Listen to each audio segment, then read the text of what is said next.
One of our favorite sponsors is back with us, Sunset Lake CBD. Yeah. If you're looking for CBD that actually does what CBD is supposed to do, look no further than our friends over at Sunset Lake.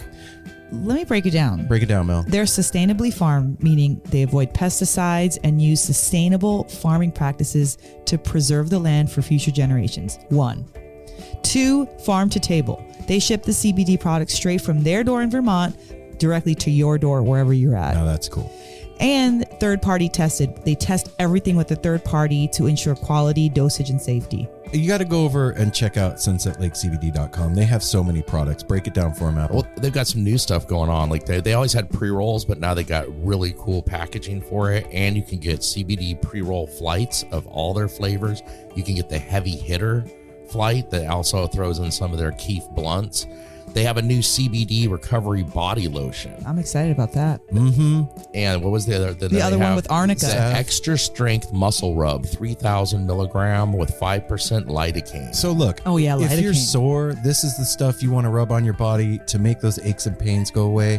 They even have CBD infused coffee, so you can have coffee without the little jitter that you get from caffeine, and you have it in the morning and you start your day off right. Your body feels lubricated. You're going to sleep good. Yeah, and also they have, if you kind of forget to reorder, they've got subscriptions. And they're giving the No Simple Road family 20% off. 20% off. Put with in the promo code NSR20 when you're checking out at sunsetlakecbd.com. You're going to get 20% off your entire order. NSR20. And don't forget those cute little gummy bears. That's right. sunsetlakecbd.com. One of our favorite sponsors is back.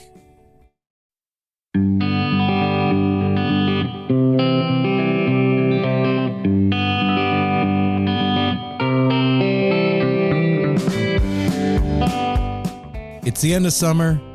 The sun is going to start setting earlier. It's going to start getting cooler outside. And you know what you should do? You should What? get yourself a new hoodie from Shop Tour Bus. Bulk up your hoodie game. Yeah, your hoodie game's weak.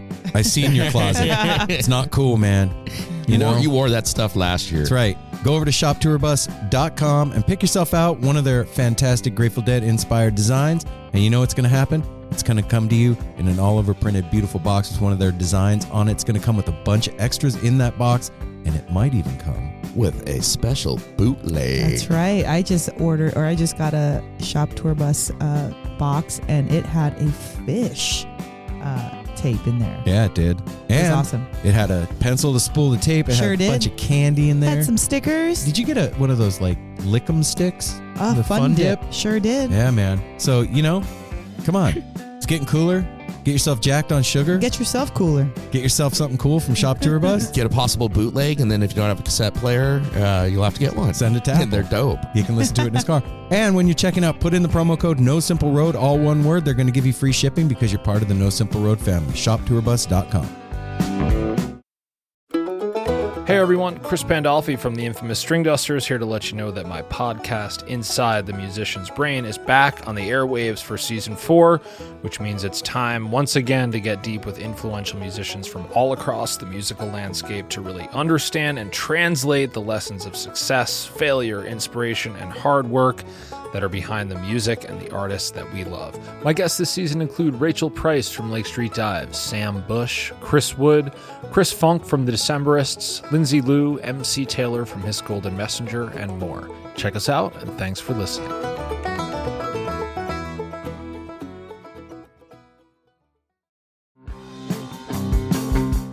We're so excited to tell you a bit about today's sponsor, Music Masters Collective. They are a nonprofit organization that produces unique music events, providing opportunities for fans and artists to meet and collaborate in an inspired and creative atmosphere. Music Masters Collective events give you the opportunity to learn from world-class musicians like Otil Burbridge, Steve Earle, Richard Thompson, former members of the band, the Milk Carton Kids, Nikki Glaspie, the Fab Four, and Sean Colvin, and so many more. At an event like the Milk Carton Kids Sad Song Summer Camp happening this July, you can expect immersive classes, evenings of entertainment, excellent food, and a space for a lucky group of folks to learn, co-write, workshop, and perform with like-minded peers, all with the guidance of Kenneth Pattengale, Joey Ryan, and some of their favorite songwriters. This all-inclusive week in the Catskill Mountains of upstate New York is guaranteed to be magical. Scholarships are available and spots are extremely limited, so visit www.sadsongssummercamp.com/simple to learn more. That's www.sadsongssummercamp.com/simple. Check it out.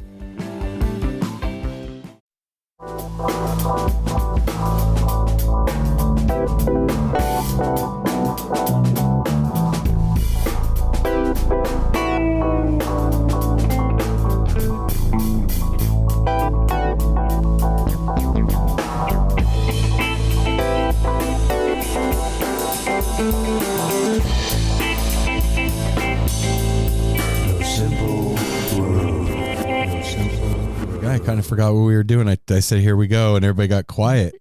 It was waiting for you to go, man. Yeah. Here we go. Are we going? Yeah, we're going. Hey, it's Apple. Hey, no Simple Road family. It's Aaron. And it's Mel. Hi. Hi, everybody. Hey. Yeah, we got these. So yeah, welcome back. This week we got a really, really good one for you. Really? What is it? Yeah, who is it? We got it's Steve Kimock. Oh, shit. Steve, thank you is so much. This is a legend as far as I'm concerned. Yes. Yeah, man. It Like- was a great conversation. Great conversation, a great human being, and Lots of humor. one of the Yes. dopest guitar players that's ever graced the face of the planet as far as I'm concerned.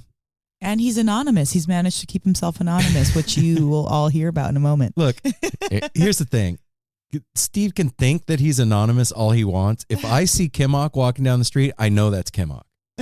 You know what I mean? If he's sitting in a diner somewhere in Rhode Island, I know that's Kimock. I don't think that's a truck driver. Sorry. He could think that all he wants. I know that face and that smile anywhere. And we're really lucky, man. This is coming out on Friday the 9th. Yeah. So he's going to be here on the 15th with O'Teal and Friends, yeah. right? With John Morgan, him, Krasno, O'Teal. Yeah, seeing him with his son and This is O'Teal. All-star. I'm really excited. I did not realize that these were going to be O'Teal's friends. Yeah. When it was O'Teal and Friends, I wasn't sure who it was going to Who'd be. you think it was going to be? And we O'Teal left, and a bunch of people that he doesn't know. well, then the fifth player, we left out Melvin Seal. yeah. Exactly. It's- So this is like so exciting. Wait a 'cause minute. It's a... Oh, go ahead. Well, I was just going to say it's one of the first times we've had each individually talk to every single one of the players in this band. Yeah. So Well, we could call this show No Simple Road Alumni. yeah. Yeah. Yeah. For That's what sure. they should have called this tour. And it's at one of our favorite venues in Portland, at Revolution Hall, which That's is right. a high school that has been turned into a venue with all the classrooms still, with all the desks, All the the lockers. lockers, and then you go to the gymnasium, which they've made amazing for shows. Yeah, man. It's been a really busy summer for No Simple Road. We have done a lot of shows, We've done everything we've could. a lot of festivals, a lot Yeah. of shit. We really packed a lot of joy and fun and work into this summer. And this O'Teal show is our final hurrah until November. And I hope that you guys all come out and join us and see Yeah. Steve and O'Teal and Melvin and Eric and John Morgan and kick ass with us and groove and dance. Well, yeah, I guess it is No Simple Road, the three of us together's last hurrah, because then you guys are going to be gone to a wedding in Napa Valley, and then I'm going to see Tab. No, we're not going to Edgefield. Napa. We're going to the Redwoods. We're going to Oh, you're going to Humboldt. Redwood? Yeah, Oh, we're in okay. Humboldt. Napa was when Yeah. we went before. And then I got to talk to Cody. I just found this one out last night looking at the dates. Circles Around the Sun plays Saturday night. Tab plays Sunday night. So I might hit two shows if Oh, Cody shit. wants to do it. Well, but this is our last hurrah as the three of us. And this is a great, I shouldn't even say great. This is the perfect way to end the season with this show and with Steve coming on No Simple Road and gracing again, us with this awesome conversation. The timing of these shows, it becomes like impeccable. We interviewed Steve weeks and weeks ago. Yep. And this just happens to be the appropriate time for him to come out. And then we're about to go see him in a week after this comes out. So super stoked about how our shows just kind of correlate with what we are doing in our life. Some would say it's cosmic. It's pretty cosmic. Apple, what's happens all the time now. What's the tour look like for Steve and for Zero? Oh, well, I don't know. Steve's not a very busy man. No, he's just kind of hanging out. A couple shows here and there. He gets out here and there. No, this is insane. His life. Well, today or tomorrow is September 8th. That'll be yesterday. Yeah. So the 8th through, I'm not going to name all these because this would take a while because he has a lot coming up. Through September 17th, he's out on the road with O'Teal and Friends. And he takes a short break, and then September 22nd hits the road going all around the country, Steve Kimock and Friends. And then he's not done there. Then we get to October 13th where he kicks it off on a tour, going back to touring with Zero. And then that goes up until a couple O'Teal dates sprinkled in through October, Zero all the way up until November. Then he's taking a break through part of December and then hits the road January 8th with Jazz is Dead to go hit all around the country. So if you yourself listening wanted to find out where all that stuff is, where would they go, Apple? They would go to Steve Kimock's site, which is Kimock, KIMOCK.com. All right. Very easy. And then he also does have an Instagram. So, and all of that information is on his Instagram under Kimock_official. Yeah. So if he is coming to your town, I highly recommend you go see him play. Jerry Garcia once said that Steve Kimock was his favorite unknown guitar player. And, well, that's not a thing anymore. He is now known. So he's Jerry's favorite guitar player. And that's just the way it is. And I'm sticking to that story. Listen, everybody, we're going to hurry up and get you to the interview because we have a lot to talk about this week. Mel and I went to Dick's to go see Fish for the 4-day run, tour closer. So we'll give you a little recap of that after this conversation with the great Steve Kimock. So make sure you hang out after the conversation to catch up with the three of us and find out what's going on in our world. And we'll do the business and we'll get you to the interview. So follow No Simple Road on Instagram and Twitter at No Simple Road. Go to www.nosimpleroad.com. That's where you can find out all the information about No Simple Road, about our calendar of events. You can get No Simple Road merch up there. You can also get a tarot reading from Mel and I. We use the Grateful Dead tarot deck, which is the most loud speaking tarot deck I've ever come into contact with. And if you sign up, you'll get a 1-hour tarot reading. You'll get a playlist based on the cards that you pulled. You'll get a synopsis of your reading, and you'll get an audio file that you can listen back to later, because tarot readings are a little bit weird when they happen. You get them, and you listen to it, and you talk to us, and you think, I'm going to remember that. And then when it's over, you're like, what the hell did we talk about? So you have an actual recording, and you can go back to it and listen to it later, and wow, that really happened. That's why I love that you guys do it, that they chronicle everything in song, the whole reading, everything. Yeah, it's super dope. And also, No Simple Road merch, like I said, is up there. There's stickers, there's Aaron shirts. just got a new shirt, little pocket tee with the eye, the No Simple Road eye on the pocket, and then the sunburst in the back. And it is a nice t-shirt. I wish I could have gotten one. I asked you if you wanted one when I ordered them, and you said no. Yeah, I saw that on the dining room table. It looks, say that, but I didn't know it was going to look like that. It's cute. Comfort colors, man. That's the way to go when you get a t-shirt. Those shirts are dope. Anyway, I'm not selling comfort colors here. I'm telling you what's going on. You kind of are. Yeah, you are actually. you actually are. You can also call the Tepid line at 971-808-1524. And we actually, I think we have a call-in on the Tepid line. Do we? Yeah. Hell yeah. What is up, No Simple Road family, friends, peeps, tribe? It's your friend Sky Dog calling from the universe again. Thought I'd drop a recipe on everybody since keep hearing about harvest season. It's pretty simple. It's a green chili adobo, and the ingredients are half a head of garlic. You're going to peel that garlic and chop it up.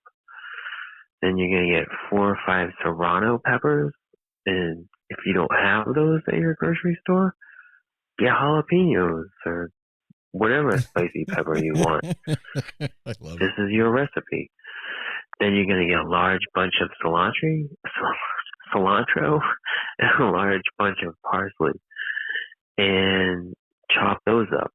Okay. Combine that with the garlic and the peppers, and then we're going to add a cup of olive oil, and then 2 teaspoons of salt. But if you can, try to do less because it'll be healthier.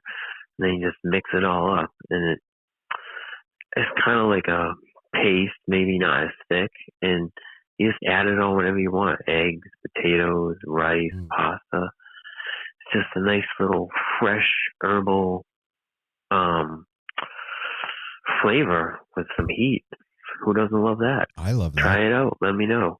Peace. Oh yeah, Fine. Sky Dog. We will try it. That was what we ask all the time. Thank you, man. That was our first recipe. Yeah, man. That was left. I like that. That's a good weekend recipe for our eggs and stuff. Yeah, not too complicated and delicious. Here's the thing.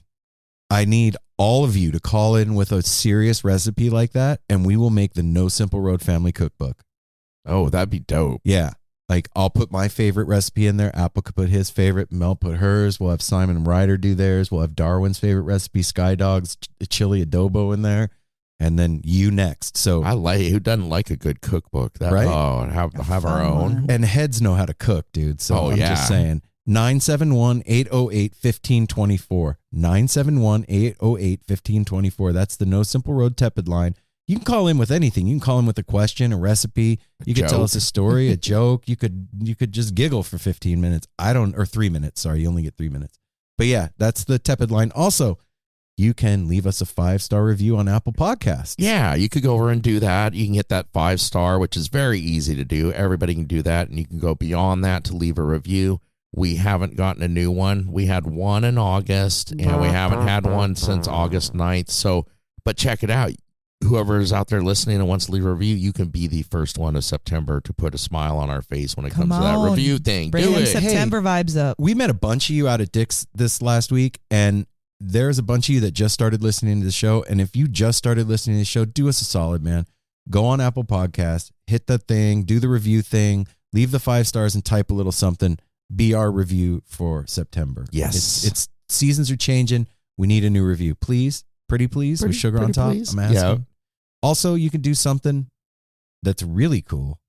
You can go to patreon.com/No Simple Road, and you can monetarily support our effort to spread love, light, fun, and these amazing conversations with the artists that you love out into the universe.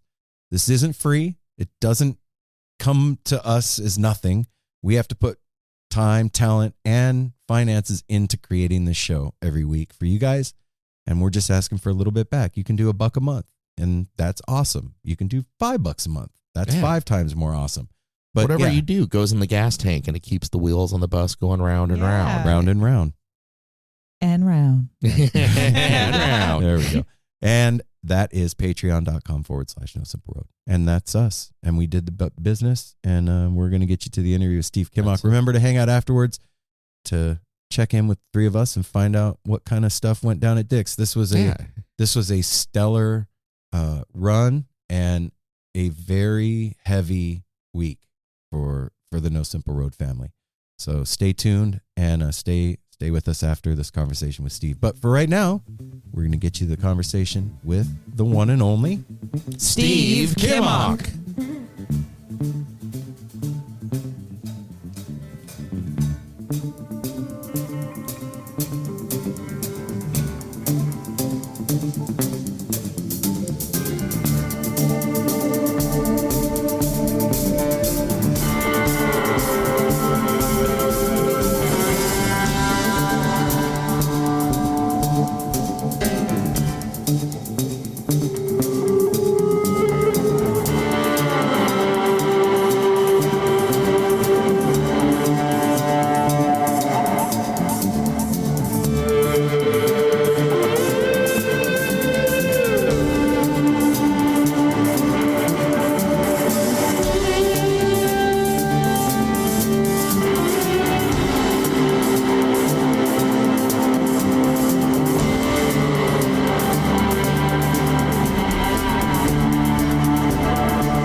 Ta-da! Yes.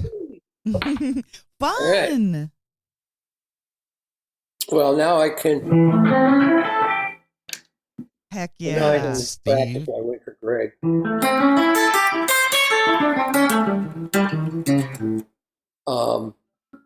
So what are we doing? Just a podcast. We're just hanging out, man. I just wanted to spend some time with you on Saturday.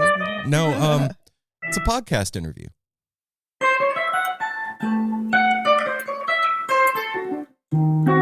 It's turned into a private Kimock I show. love it.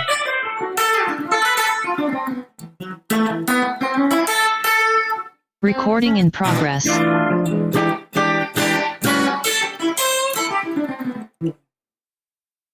Okay. Yeah. Yeah. What we just like to have conversations, and, it's very open. We're not really scripted or anything. We just like to see how everybody's doing out Greg there. don't show up, and maybe he's not showing up. Maybe. Yeah, if Greg doesn't show up, all you're going to get is a conversation because I don't know anything. You don't know nothing? You know a lot, Steve. I'm not buying it. You're Penny's grandpa, so you know a lot of stuff. No, it's like I was so busy just trying to figure out how to play the guitar when all that stuff was going on that I didn't know anything was going on. Really didn't. And, Wow. Isn't that as a result? I only have like really dim impressions. I think that we're in the same boat, Steve. My whole life is pretty much dim impressions. Yeah. Did you ever think of what a tree might be aware of? We You know what I actually mean? had You this were conversation with Reed Mathis, believe it or not. Really? Yeah. That's interesting because I was just, I was thinking that if you were a tree, what would you know? And there'd be like, maybe this kind of like oscillation of light and like you're going really slow, but then there's day and night.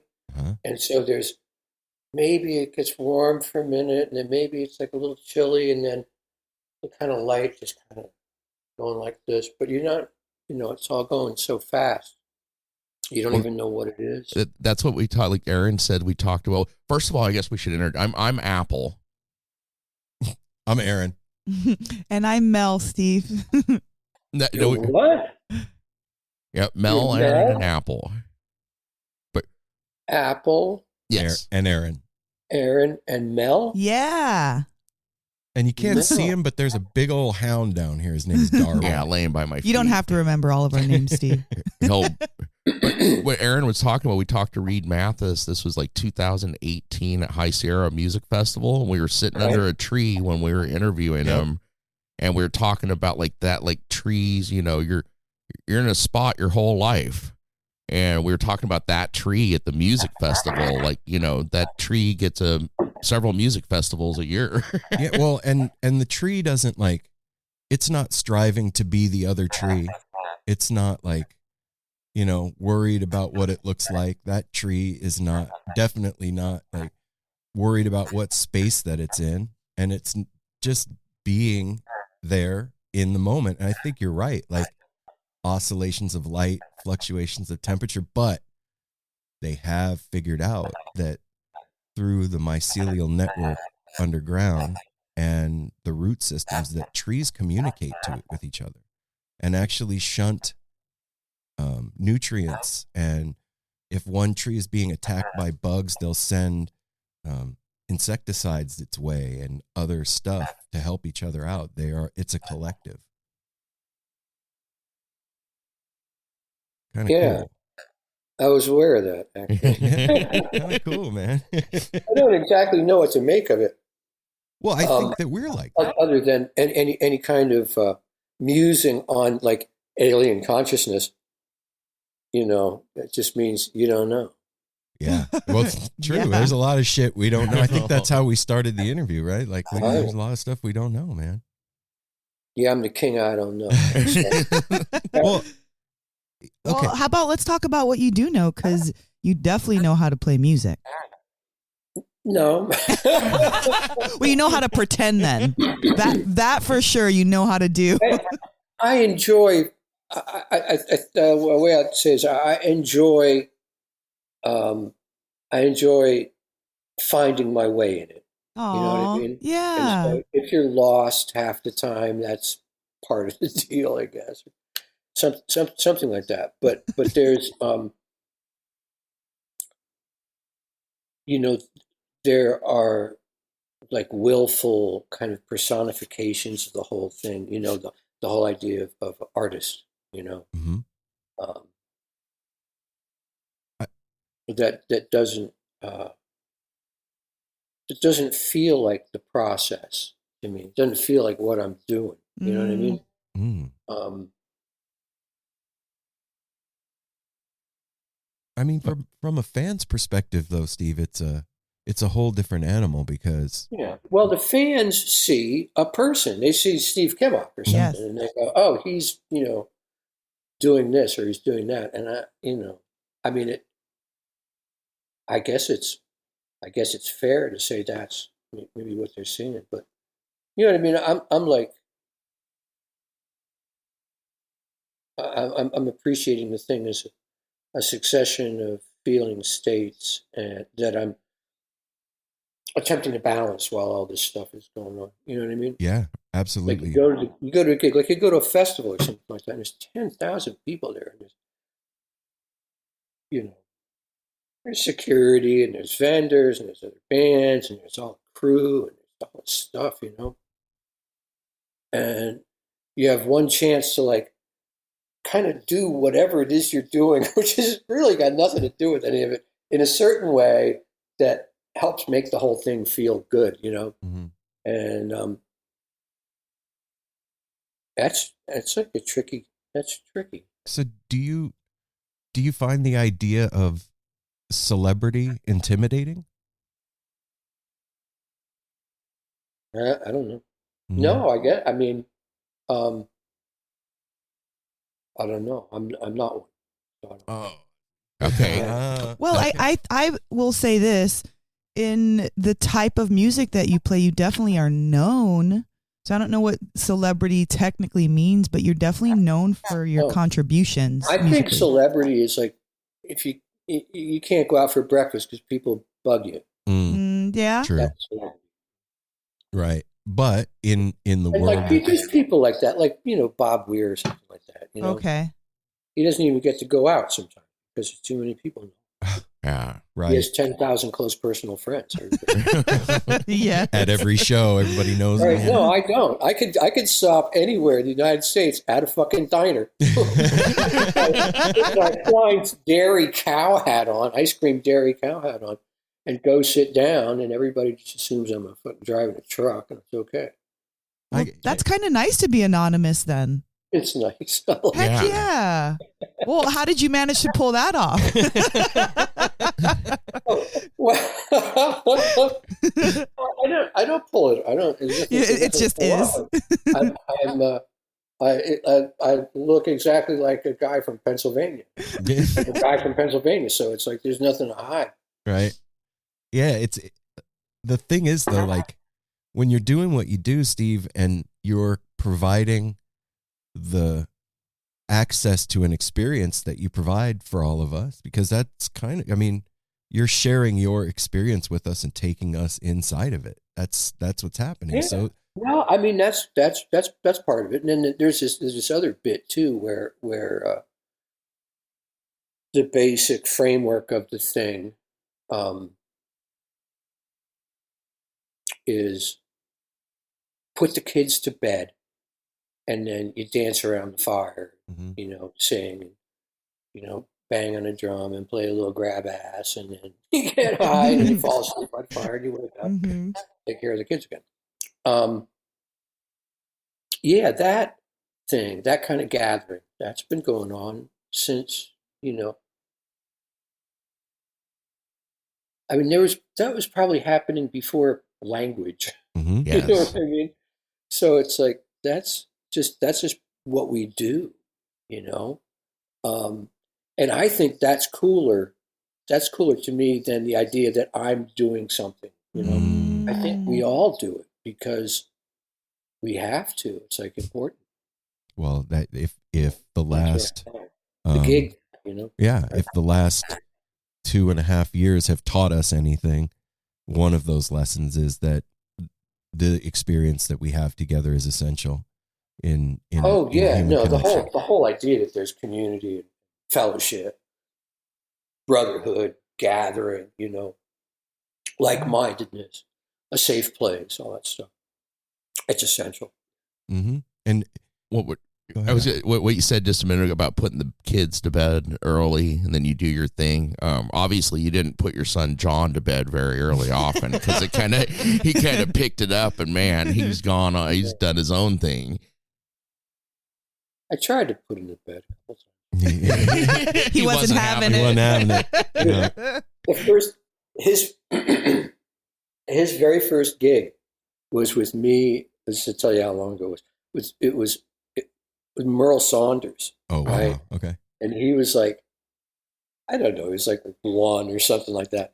And he's in the stroller, and you know they got those blue baby butt wipe tubs. Yes. You know? Right? He's got the butt wipe tub. So he's got the butt wipe tubs duct taped to either side of the stroller. And he's got the drumsticks, and all you see is a stroller over there on the side of the stage with the sticks coming out, you know, playing on the butt wipe. So, you know, Cute. yeah. So he's been at it for a long time. He was good then. Wow. At one. At one. He's killing it. Yeah, no, he's ridiculous now. Oh man. He one of the very best musicians I've ever met. And Well, and to see you play, I mean, that's got to be something because for us it is to see when you guys play together on the same stage. I mean, as a father, that's got to be like one of the best feelings ever to look over and see your son just killing it. Oh yeah, no, and I don't. Well, I mean, he's been there for almost every note that I've ever played, Aw. and he really knows what I do.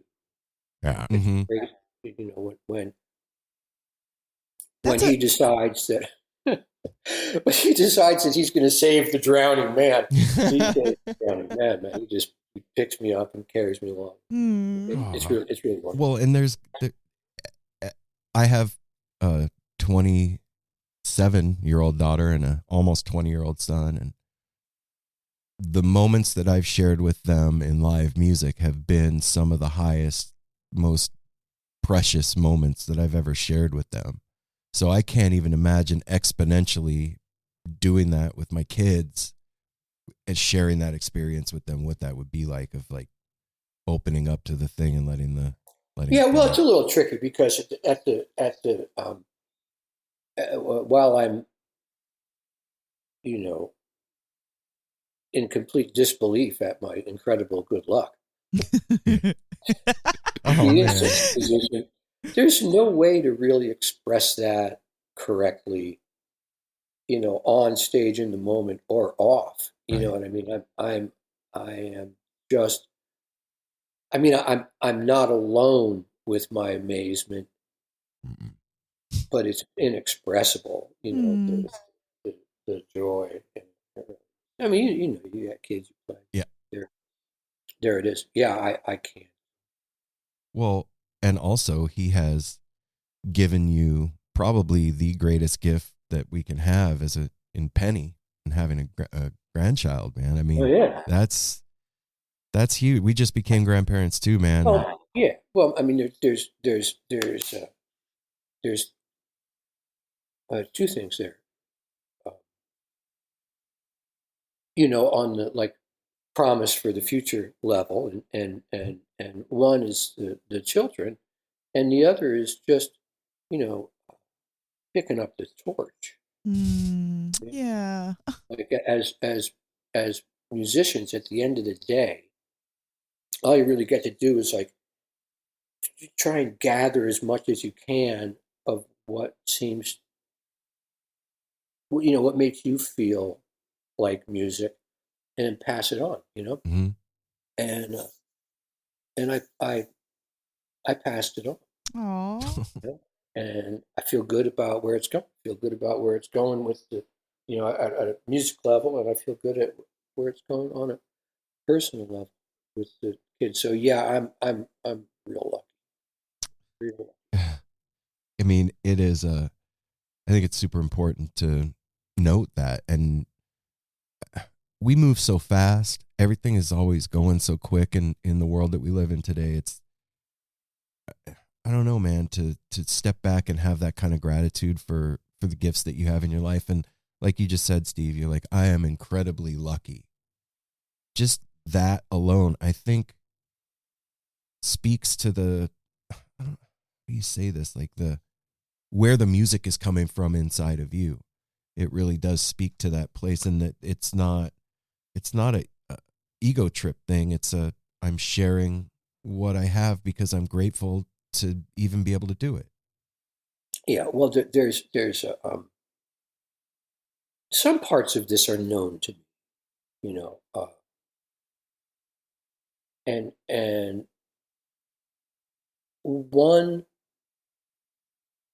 part that I think I know is that there's a place, that you get to, like a timelessness that you get to in the music that's, similar to crashing your car or first kiss or stuff like that, where just time just stops and you're completely in the moment. And that completely in the moment thing, I don't think there's ego like involvement or awareness that happens along with that. I mean, I don't think there's any duality. The whole point of that state of grace, that flow state, that minor state of grace that we can get to with music or with the crowd or with a groove of entrainment, everybody's dancing together. It's all like happening right then, and there's no other stuff going on. There's no thinking about anything else. There's no thinking in sentences. It's just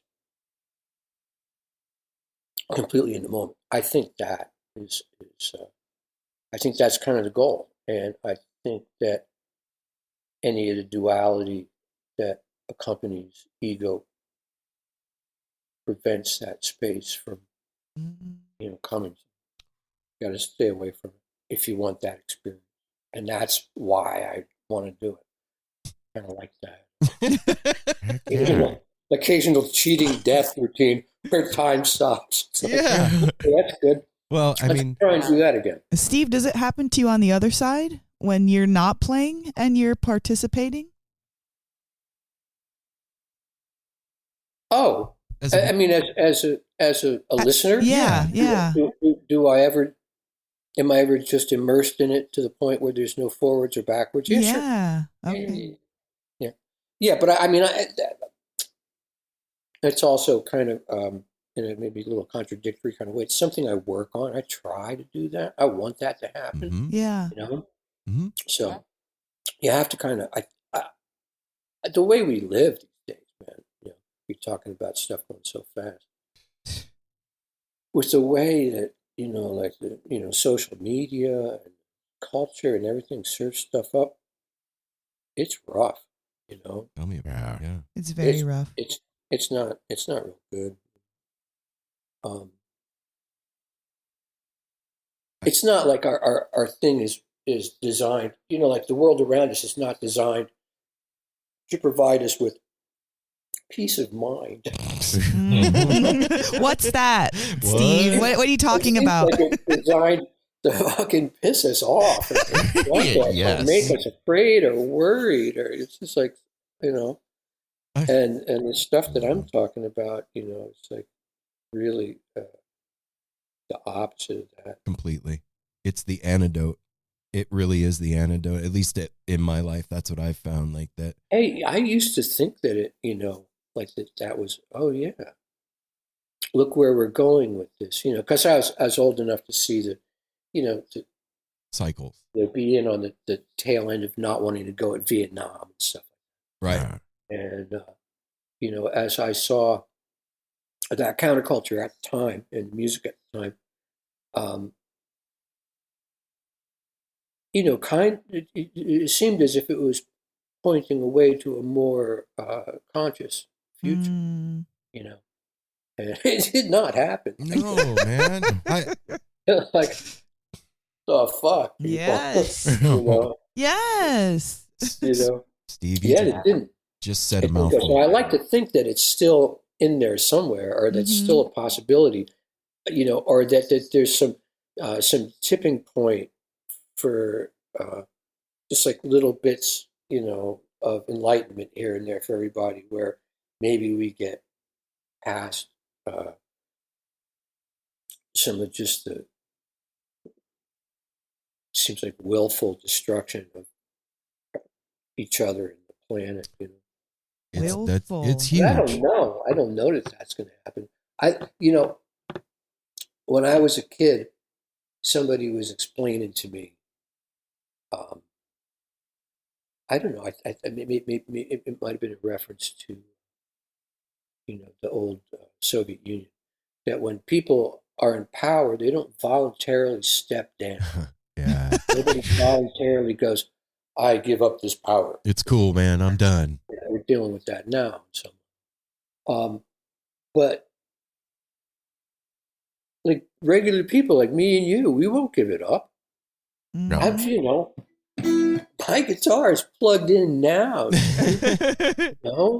And if there's any chance, that the great grandkids are going to have a world to grow up in, it's not just like some post-apocalyptic wasteland. We just have to stop turning. We got to shut the lights off and park the car and shit like that. Nobody wants to give up that power. Everybody wants their fucking batteries and their gasoline.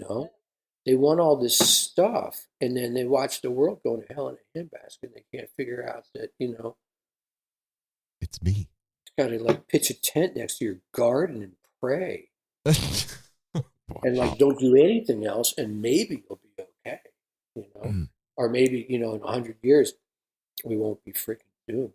But it's like that. I don't want to be a bummer, but No. And don't you think? I mean, like there's like 8 billion people need to just unplug right now if there's any chance, and these various governments aren't going to do it. The rich people aren't going to do it. The corporations aren't going to do it. It's like, who's left? What do we do? Just turn the lights off and sit in the dark. It's like, well, yeah, you just kind of. you, Figure Steve, out something else. it's a huge thing. It's all encompassing, and like it what you're talking about is the like the chewy nougat center of a lot of psychedelic journeys that I've had. You know what I mean? And being part of the problem means also that we're part of the solution, because you can't have one without the other. They both exist in the same place at the same time equally.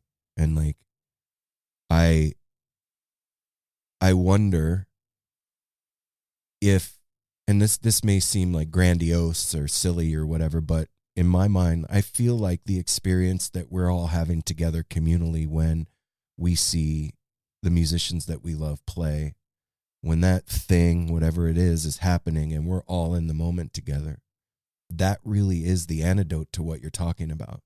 That can create a wave that can ripple outward and cause change. And like you said, it's not some high-minded ideal of like, I'm going to take acid at a show and dance and then the world's going to change. It's more ephemeral than that. It's energetic. It's that tipping point that you're talking about. And I think as more of us do that. I think it's just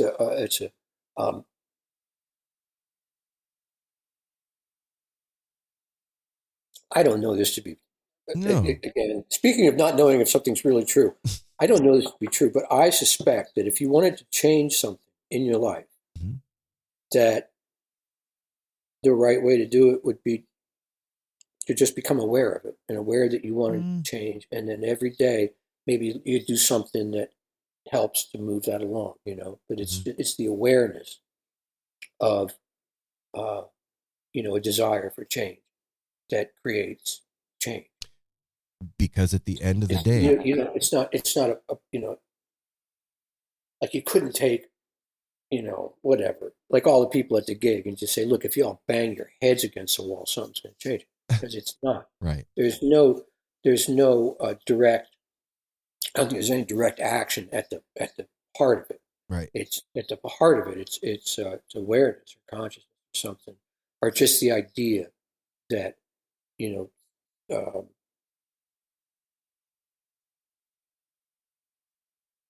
that these changes can be manifest, you know, by just being conscious of the need to manifest them, Well, right? Yeah, absolutely. Because at the end of all of it, the whole world and everything in it is all contained in my experience.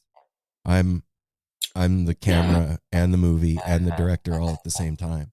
And if my experience changes, if my perception changes, then it stands to reason that the world outside would begin to change along with me, because this is all just, there isn't even anything solid out here. Everything is atoms that aren't even together, man. And this is all being decoded by some weird computer that's stuck inside of a meat suit. And Yeah, I don't believe that. I think the idea that we're living in a simulation, while it's an interesting idea, it's like only somebody right now could think that was even possible. Okay. You know what That's I mean? fair. Yeah. You know, like in another couple 100 years, as our own technology gets better, we're going to go, oh, you believe people thought that that's how it worked? You know, and, you know, 100 years ago, nobody would even, you know, be like, what the fuck are you talking about? Yeah, I think the simulation thing is we're just at a point in our history where there's lines crossed where it's like, oh yeah, maybe that happened, but you know, in a little while we're going to go, oh no. Yeah. Speaking of not knowing shit, right? Yeah. Yeah, hello. But what do you do? What do you do with all this? Like, I think. What do you do with knowing or thinking you know something? Yeah, with what you're talking about, like knowing that like we're at facing this that. weird crossroads. What the fuck, man? Like that's huge, and to like play music. Yeah, I remember when all the shit started back in Ukraine and stuff. We had a conversation with Jennifer Hartswick, and I was like, the day before, I've been thinking about like, how do we like go celebrate in the midst of all this shit happening? You know, how do we go to a festival and like, you know, dance and sing and bang the drum and dance around the fire, like when all this awful shit is happening? Now, granted, there's always awful shit going on everywhere all the time. It doesn't mean you need to stay home. But in that moment, you know, talking to her, I was like, what do we do? And she had a great answer for me. She was like, doing that right now is more important than ever. Oh yeah. No, I completely agree with that. We're just not in a position to do as much of it as we like right now. It's crazy the way, you know, events have conspired to make, you know, like gathering dangerous and illegal in places. You know, like there was a bunch of gigs I had booked where, you know, because of like restrictions on venue capacity, you know, like in San Francisco. Mm-hmm. Like, well, you can have 50 people in the room.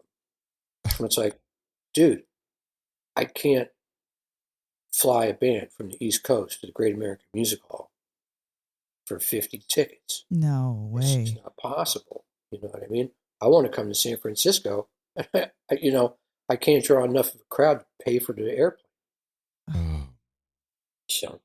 Well, on a career that wasn't already offering large margins, you know, that is kind of backhandedly stifling, you know, because it's on the we're trying to be safe, but then we don't have anybody around the venue to be safe for.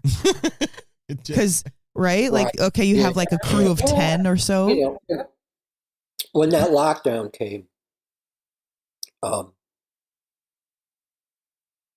I had kids in school, right? Right. And they're like, well, we're just gonna be home for, like a couple of weeks or something like that. And I was like, dude, you're gonna be home for a couple of years.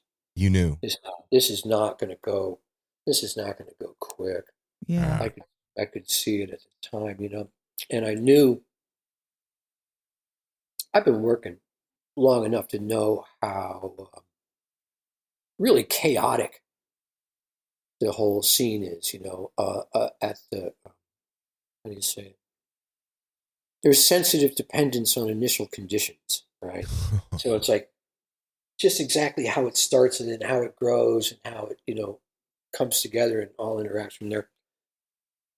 That once it shut off, it would never go back the way it was. Mm. Something would grow back in its place. Sure. But it was not possible for it to be the thing that it was before, and we're still in that. I mean, I'm still in that.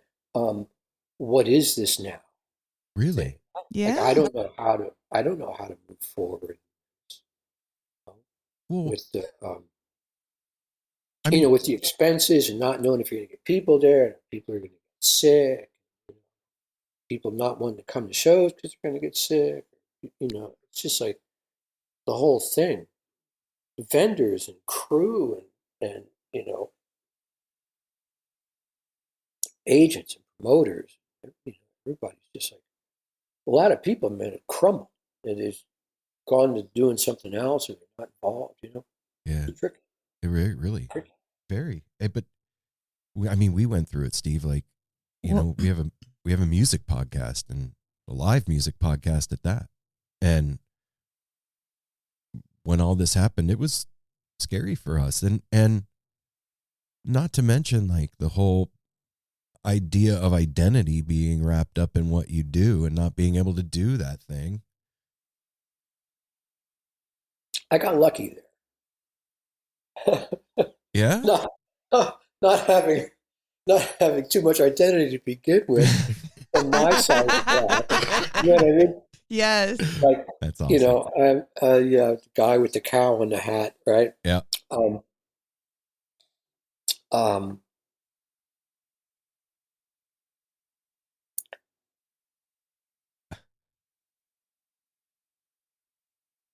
When I wasn't able to perform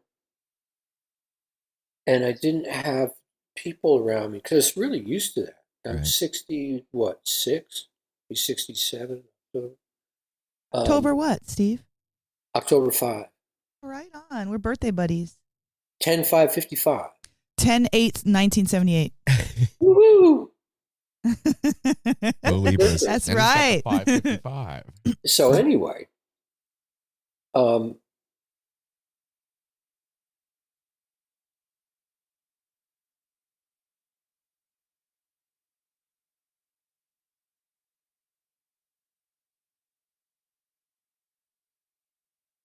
excuse me, I lost my train of thought. It's all right. We're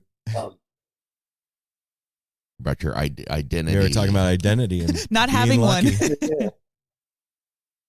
I couldn't. There's no people around. There's been people around since I was, a teenager. It's if I've always been like in a room full of people, Mm-hmm. and suddenly there's no people, there's no gig, and there's none of that part of the expression. Mm-hmm.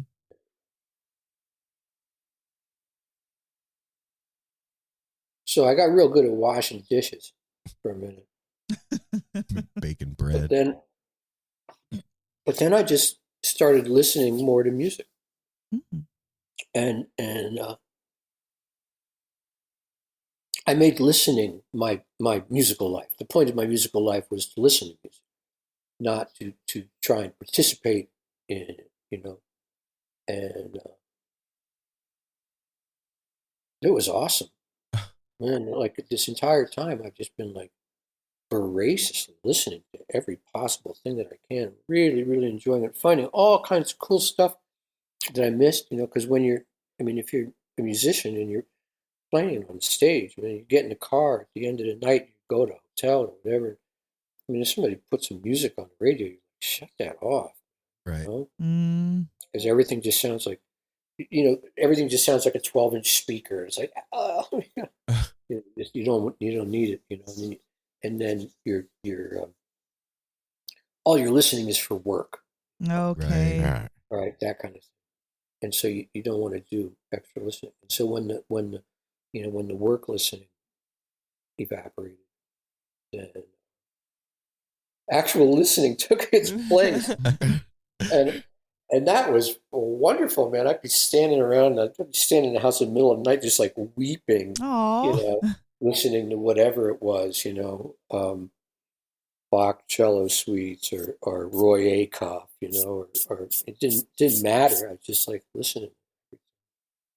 Merle Haggard, Oh man. Doc Watson. So you made lemonade for sure. You definitely. Buddhadev Das Gupta. Lots of Buddhadev Das Gupta. Lots of Ali Akbar Khan. Ooh, yeah, there you go. Yeah. Lots of world music. Lots of Brazilian music. Lots of jazz. Lots of old jazz. Lots of old American blues, which I dearly love. So that's cool. You became an avid listener. Lots of not too modern, but lots of fairly modern European classical music too, in that French impressionistic kind of stuff. Debussy, Hindemann. I listen to a lot of Hindemann. It's a trip, Steve. Like almost every musician that we've talked to, that this subject comes up of like what we did during that time. Everybody got a gift. Everybody got a gift out of it that we've spoken to. Like something came to them that was missing or absent or not able to be gotten to or whatever it was. And from my perspective, like now that we're able to go to shows again and see the musicians that we love, like the experience of seeing the music has completely transformed for us, because there's a level of gratitude that's there that wasn't there before, for being able to do it. And believe me. Yeah. Us too, man. And like, I feel like all the musicians that we've seen, because they received whatever the gift was, are pouring out that thing more.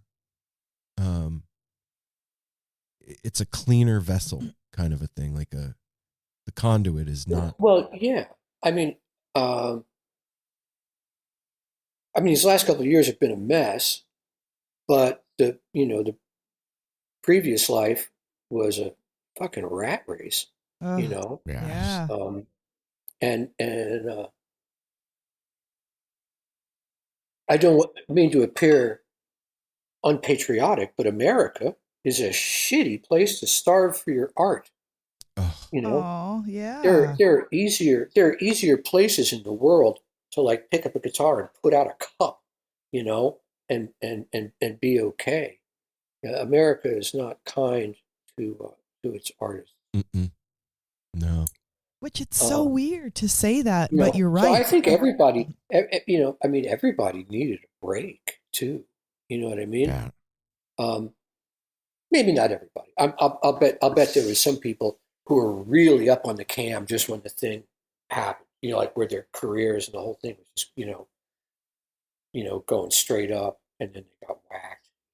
And I feel bad. I feel bad for everybody for having to deal with it at all. And I know some people were more affected than not, but on some level, obviously, a lot of us needed a little break, and maybe this wasn't the break we were praying for, but once we had a chance just to sit down for a minute and let some of the frantic energy of trying to keep up with our own scene, just let that go.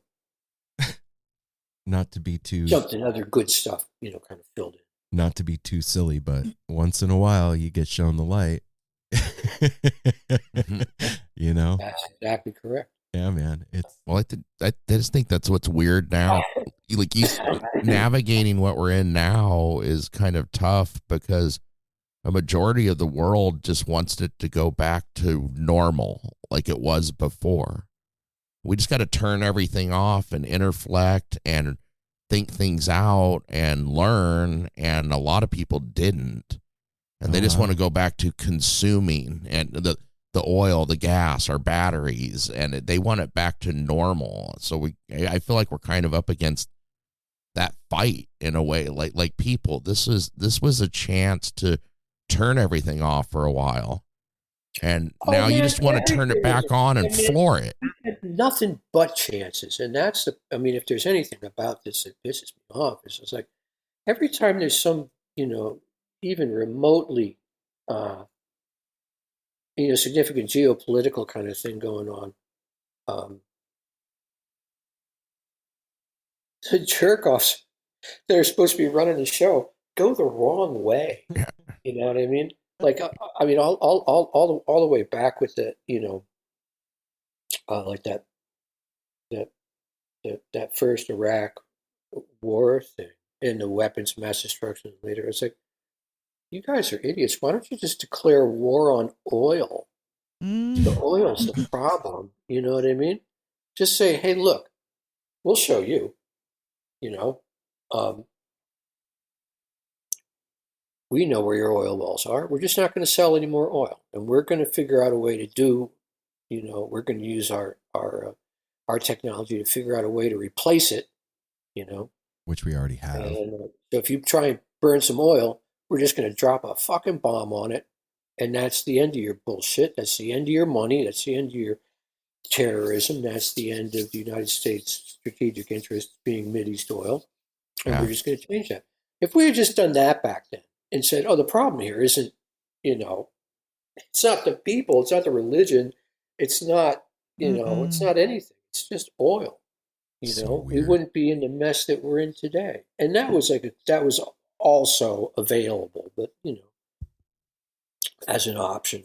But people are like, "Oh no, we want our oil money. We want to drive around. We want to there's too many."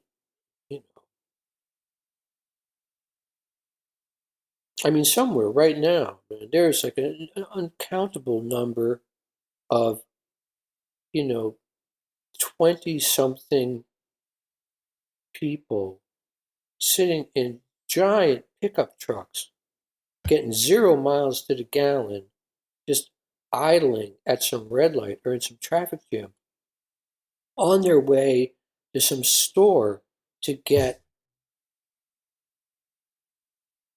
just this shade of lipstick. Wow. Or a 2.5 mil baggie instead of a 2 mil baggie or something like that. And it's just like, God, what a waste, And we're all doing it. Yeah. Yeah. In our own way, for sure. But I think going back to what you said in the beginning, man, it's identifying the issue inside and deciding to make a change, and then stuff happens. That's the seed that plants, that's planted in the garden that can grow. Hey, it's just it's so hard to do. I go to the gig, and I say, "Hey, give me a water," and it's a plastic bottle. I'm like, well, you know what? That wasn't what I wanted either, but I'm thirsty, so thank you. Mm-hmm. Yeah. And you drink the water, and then the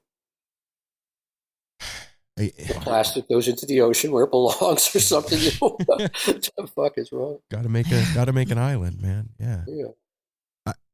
I back to the music being something that can create change. We had spoken to Henry Kaiser a few weeks ago.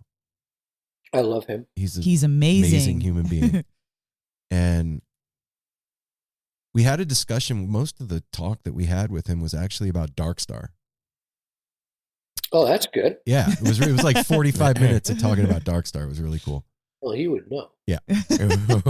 But what we were talking about was like how those songs, particular songs, some of them, not all of them, can be entities. It can be you're less playing the song than allowing it to happen. You're the conduit for the thing. And in my like weird, demented imagination, I like to think that those could be angelic, and that those things are coming to do good here and to help us raise consciousness and to see the plastic bottle when somebody hands it to us. You know where I'm coming from? Yeah. I mean, I think, I get that as a, I can understand. I understand that's a point of view that someone could adopt and go and believe in it Right. and do something with it, right? Um, you know, I mean, which I think is I mean, that's ultimately what we're going for. It doesn't matter what your understanding is. It Mm. matters if you can, you know, if it becomes actionable in some way that actually helps uh, create change. Yeah, the you know, the actual what it is. It's subjective, right? Right. And there's nothing objective about the listening thing. That's completely in your own, you know, head. So you know, um, it's not objectively angelic, Right. but if that is because that's you know what does that mean? Who knows? But if it's if that's the bit that you can hold on to that allows the rest of the thing to happen, then that is an absolutely necessary bit. Mm. You know, um,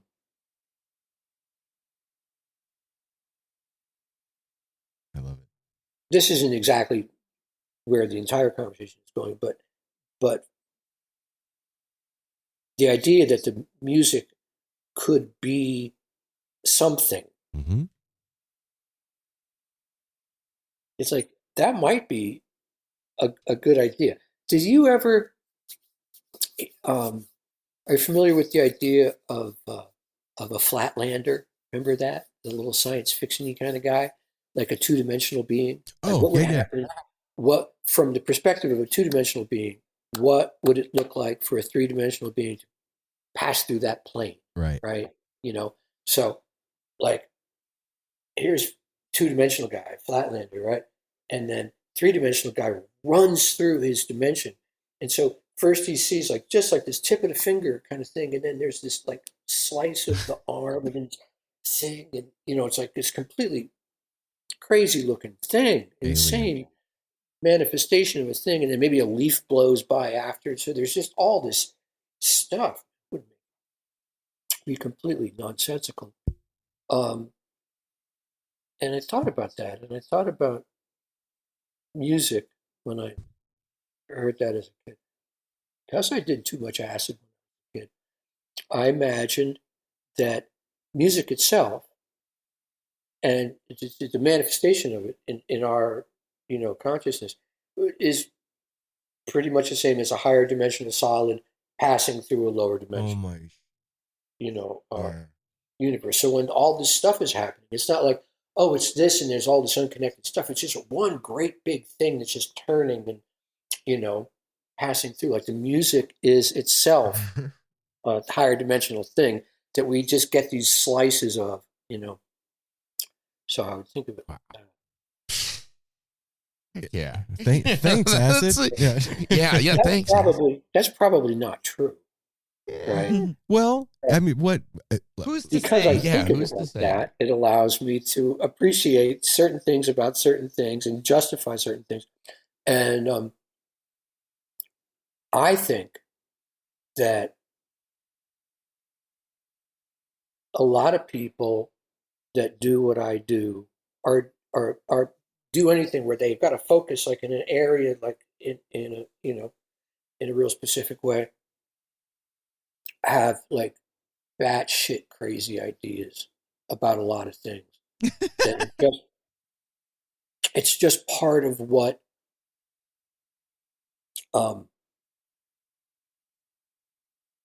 it's just like along for the ride for what allows them to do what they do, accomplish what they can accomplish, you know.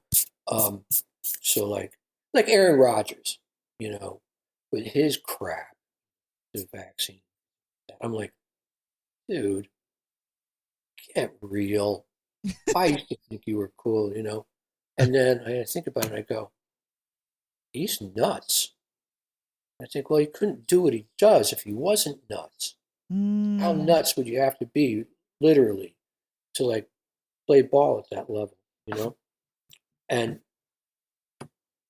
I don't know. It's just kind of tricky, you Yeah. know. But yeah. So when you say something about how you interpret it, and I go, angels, no. It's like, well, that's how you get to do what you do. You got to believe, you know, you got to believe all kinds of things to get any one thing to work. Well, you know, and language is such a poor. When it's not when things are as subjective as they are. Yeah, you know, and using talking about this shit with noises from our mouth is difficult to begin with. Like, we're talking about ineffable experience. You know what I mean? Like states of altered consciousness that we don't have language that fits that stuff. It doesn't work. They're not. Well, no. predisposed. Particularly, I think English in particular might be not the best for it because it's so. What do you call it? Like, you know, picto-descriptive. Right. Like the black cat is on the red chair. Yeah, it's good for that. Good. I mean, I think that's why it's been so widely adopted around the world. It's good language for things, you know, for science. Right. Mathematics. Well, it's That's weird. where I kind of. How you like brought up Aaron Rodgers and like people like, because that's like celebrity, you know, he can't go out with being recognized and stuff. But in the world we live in now, like that, you got to be so careful what you say. One sentence out of your mouth can ruin like an entire career because of there's no understanding left in the world. There's no openness for seeing the other side. There's so much division. That's kind of scary. The cancel culture. You can say one thing about something, and then all of a sudden you're canceled, and we don't like you. Better be careful, Apple. No, I kind of get it, and then on the other hand, there's all kinds of words like that, things like that, like cancel culture or something. I don't understand that. I don't get it either. Yeah. Literally, I don't get it, and I'm like either not enough involved, you know, in like the contemporary Yeah. thing. I guess I'm just not enough involved in the contemporary thing because lots of stuff happens, and I go, "What is that?" It's called What? new made up It's called stuff. bullshit, Steve. That's what it is. Well, social media plays into that. Go ahead, cancel me on social media. Oh yeah, no, the social media thing. I don't do much of it. I tried to do a little at one point. You know, I try and participate. You know, in some various forums. You know, just like on a technical level for musical stuff or whatever. And I couldn't even do that because I'm too much of a curmudgeon or something. It's okay, man. I'm with you. Yep. That's called being cool. I just they don't fit there. You know what, man? It's like we were saying in the beginning. Everything is so fast. Everything is so like soundbite driven and like clips and fucking. To find the space where I can connect with musicians at a show, where I can feel like I'm part of the crowd, where I'm experiencing music in the moment, is the biggest joy to me in the world, because of how fast and crazy and weird everything is now. Like, that is, I've said to these guys, like, in those moments where we're at a show or whatever, I feel the most me, the most Comfortable. Comfortable, the most at ease. There's no level of anxiety. Like you said, the time kind of stops. There's no yesterday or tomorrow. It's just No, like I get that. I get that too. But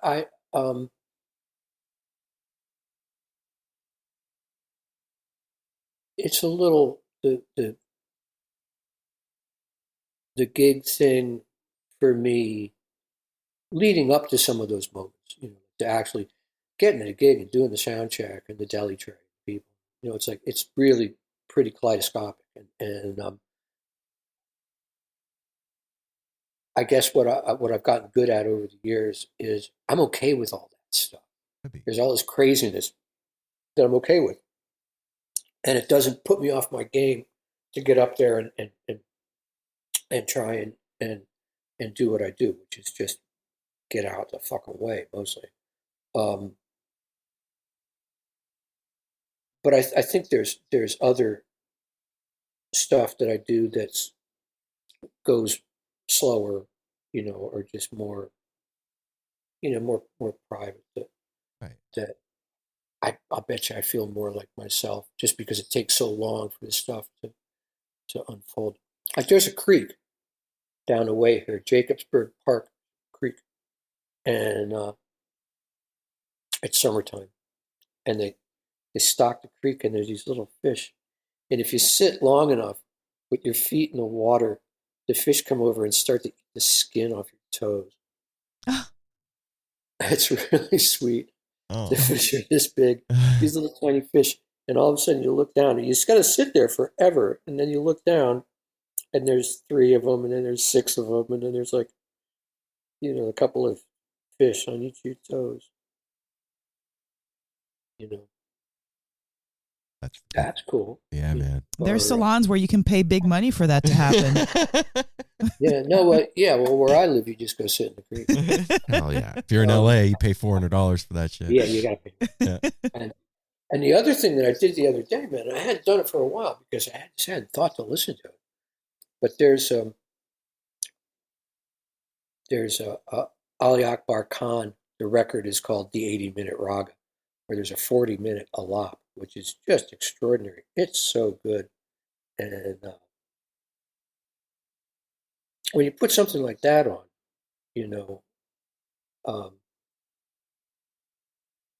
where you just have to be still and let it happen, after a couple of minutes, you really get into a great space, Mm-hmm.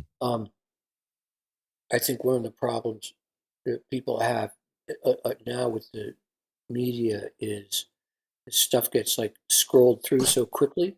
A little bit of this, a little bit of that, like the kids with the TikTok thing. And Ryan's constantly coming up to me going, "Look at this," and he's laughing his butt off.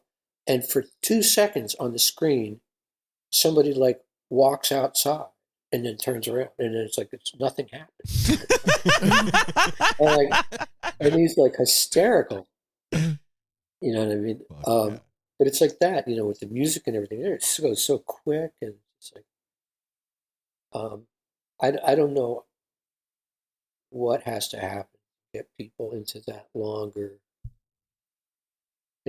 experience, but it's vital. And I think they're just listening to more music, probably. Yeah, and listening to Zero helps too. Well, I was going to say, you just bringing up Ali Akbar Khan. You've listened to and are aware of the Owsley Foundation, the Bears Sonic Journals. I don't know what's that. No. Oh, okay. Especially you would love you need it. The Owsley Foundation. His son Starfinder. Oh yeah, And- no, I know. Starfinder. Okay, yeah, they've been pulling these old reels of bears, and digitally transferring them, and it takes a lot of time and everything. But there's one that's Ali Akbar Khan that he recorded in like 69 or something, and Yeah. That was great era for concept. yeah, everything they've put out, they put out a Johnny Cash one that was June and Johnny like going through the Bay Area, and these recordings are just magical. The name of the album, I have it right here. It's Bears Sonic Journals, That Which Colors the Mind, Ali Akbar Khan. Yeah, that's so sweet. Good stuff. I'll look that up. Yeah, it's beautifully done. Yeah, everything they're putting out is just amazing. And of course, like Bear mic'd everything just so, and the recording is very specific. And when you listen to this with headphones on, it's a teleportation device. You're on the stage, like in the middle of the stage with everybody Amazing. around you. Yeah, no, man, I get that. That's great. Yeah. You know, Steve, what I really appreciate about you is like you're going back to the simpler stuff, like you were talking about. Well, if I can't really play music, I'm going to listen to it. And that is, you said something earlier about action, kind of creating a change. And sometimes it's small actions. And, being somebody who's always so like, somebody who's always trying to fight, or an activist, or somebody who's always trying to make change, I respect that. But sometimes we need to sit down and be peaceful. And that is also an action item. And I just want to thank you for saying that and reminding me, because we're always so in the go and caught up with everything. And just having time to sit down and listen to an 80-minute raga, that's finding peace in the world right there. And so I just want to thank you for reminding me of that, because I can get caught up in like action items of what to do and how to stay or become peaceful. And all you really need to do is just relax, sit down and enjoy those. Music is healing. Music is medicine. And so if you sit down and allow that to hit you the right way, you can be a little bit like brighter in your day. So just thanks for that. Well, you're very welcome. I mean, I definitely, I couldn't have gotten through this last couple of years without a lot of music. It helped, I wish more people could, experience the benefit of it, because it really would be good for everybody. And I hope that we get enough past the pandemic and some of the difficulties we're having with our economy, sufficient that people feel like getting together and taking that time just to heal, Yeah. and just to be together and feel good, and just try, it brings some positive energy, Yeah, man. into the world. World is a mess. I know. Brother, you said it. And it's not just us this time, Sometimes it's like, wow, the United States is really pooping its pants. And then you look around, it's like, well, not just us.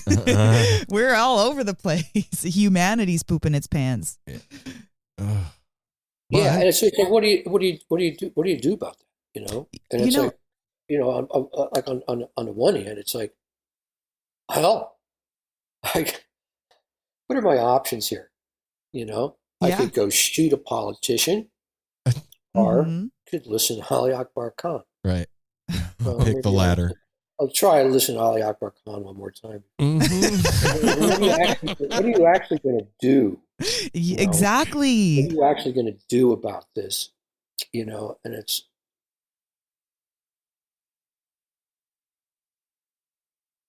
I don't know. I mean, if everybody all at once just was a little bit better of a person, maybe things starts to change. Everybody was a little less upset, or a little less violent, a little less ready to blame, a little more respect for their environment, around them. what we got to go for. Tend the part of the garden you can reach. That's Ram Dass says that, and I Oh, wait a minute. Say that again. tend the part of the garden you can reach. Right. Exactly. Yep. And then everything will be cool, man. Steve, I am really excited to see Zero here in Portland, man. Even I was excited before we spoke, but Oh, hey, Zero in the Pacific Northwest, man, that is going to rock. Ah. No, I'm telling you that's where I cut my teeth. That's where we got our Really? to the extent that we have got any shit together at all. We got it together in Portland. Gee, But why? Why was it here? because we could drive there. Okay. Because we could get there. You know what I mean? Right. Yes. And like imagine yourself in San Francisco, and it's like, so, okay, look, I'm not a rock star, so I'm we're just growing pot basically. A rock band, and a couple of pot plants. And, you go, okay, let's go somewhere. It's like, where do you want to go? It's like Los Angeles? No, let's go north. North, yeah. Either south or north. It's like, no, we'll go north. Yes. So, duh. Right on. Oh man, I'm stoked, Steve. So yeah. So, oh man, I love it all through there, just energetically. Yeah. That was a great time for us. I'm looking forward to going back there, and to the extent that I've been able to get back there over the last couple of years, every time I get back to the Pacific Northwest anywhere, it's been good. So I'm really looking. Right We are on. too. And I hey, promise I will do you guys proud.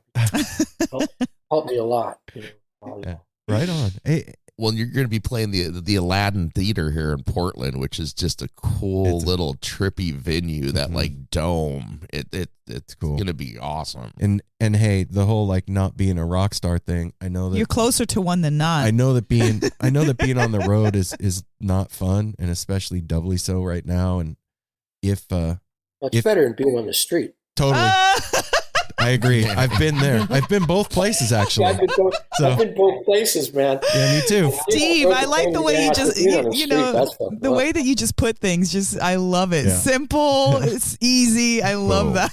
But if when you're up here, if you need anything, if you need a place to hang out, before the show, or you need to come smoke some good weed or whatever, let us know. Once I get there, I'll be too busy to need anything. Okay. Hell yeah. Offers out there, Look man. at you. That's Thank great. you. Steve, Yeah, what I'll be too. what a gem. Yeah, man. Thanks, Right brother. I on. appreciate you spending time with us today. Thanks, guys, man. It's been wonderful to be here with you and do this. I never know what to expect. Us either. It's some kind of like an interview or press or something like that, And I tell these guys, I said,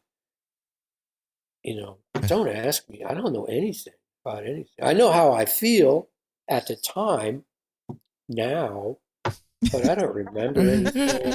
It's like I had my nose to the grindstone so hard that I had no perspective on most of the stuff that people want to talk about.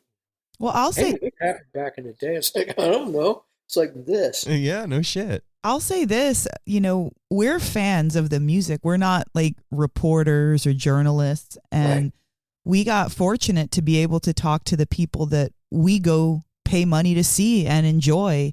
So when we get to talk to you, there's no agenda except to hear what you have to say today. Want to hang out? Yeah. Just kind of like going to a show. Makes my job easy. Exactly. And it fills our heart, because now we're like, gosh, we got to just get into your head for 45 minutes, an hour, and we already love your music. We already know that. And so it really just kind of, it brightens our day and soul, and it makes us more excited to go support you out there. So that's the whole agenda, really. Well, Just to feel better. Thanks so much. Well,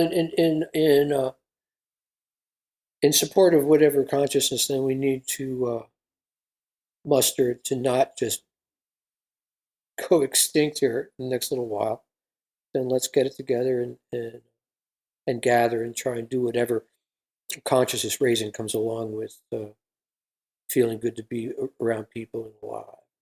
Yeah. Right on, bro. Yeah.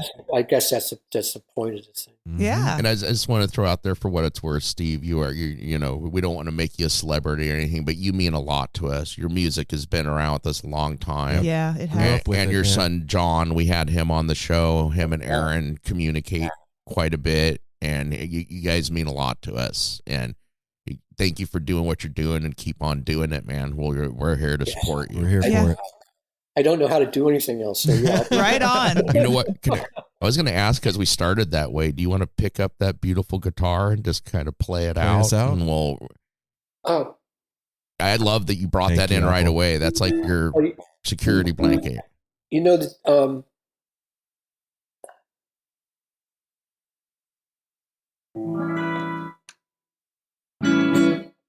you know the difference between involvement and commitment? No. Well, I'm committed, right? Right. To this whole thing, but it's like breakfast, like bacon and eggs. The chicken is involved. The pig is committed. in this breakfast, I am the pig. Okay. That's my ass on the plate, you know. So yeah, I'm there.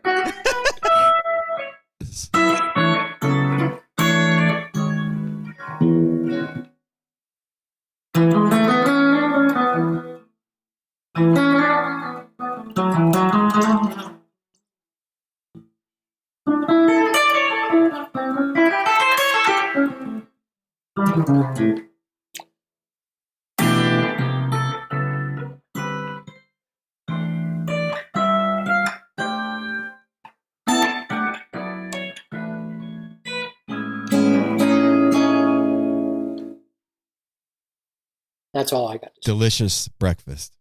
Yes. Thanks for the bacon. Have a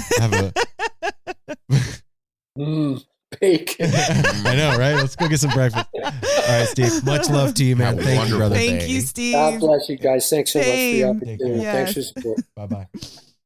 Adios. Adios. Cutie. Did we even talk barely about music? Nope. No, just at the end there. But this is what I'm talking about. Why No Simple Road is dope. Because you can listen. Everybody listen to Mel toot our horn. Yes, you can listen to the music show and not talk about music and still come out with a love for music. Yeah. That was amazing. I'm so full of emotion. Like my tear ducts are welled up with like joy. Like to I could talk see, to him. yeah. I said I kept beautiful. wanting to say to him, hey, will you, like, I know you're only like 14 years older than Apple or whatever, but like, can you be our grandpa too? You're the coolest dude ever. And I love that his approach to it, like and like you said, he doesn't have that celebrity stat. He can still go out. He can go, he looks like a truck driver or a farmer or something, and I don't know, I guess that lets him be who he is and do what he does on stage and stuff. It's just, can you, like, I mean this sincerely to both of you. Can you imagine if we're just driving down to go to QFC, you're going to get coffee and you're going to buy friggin' ice, and you cannot go in because people are not bothering you, but you can't just be your normal self. It would be rough. It wouldn't feel good. That would not feel good. No, it wouldn't. When people like us, we love Steve, we love John, all that. When we inadvertently put that on them, that's an uncomfortable feeling to me. Yeah.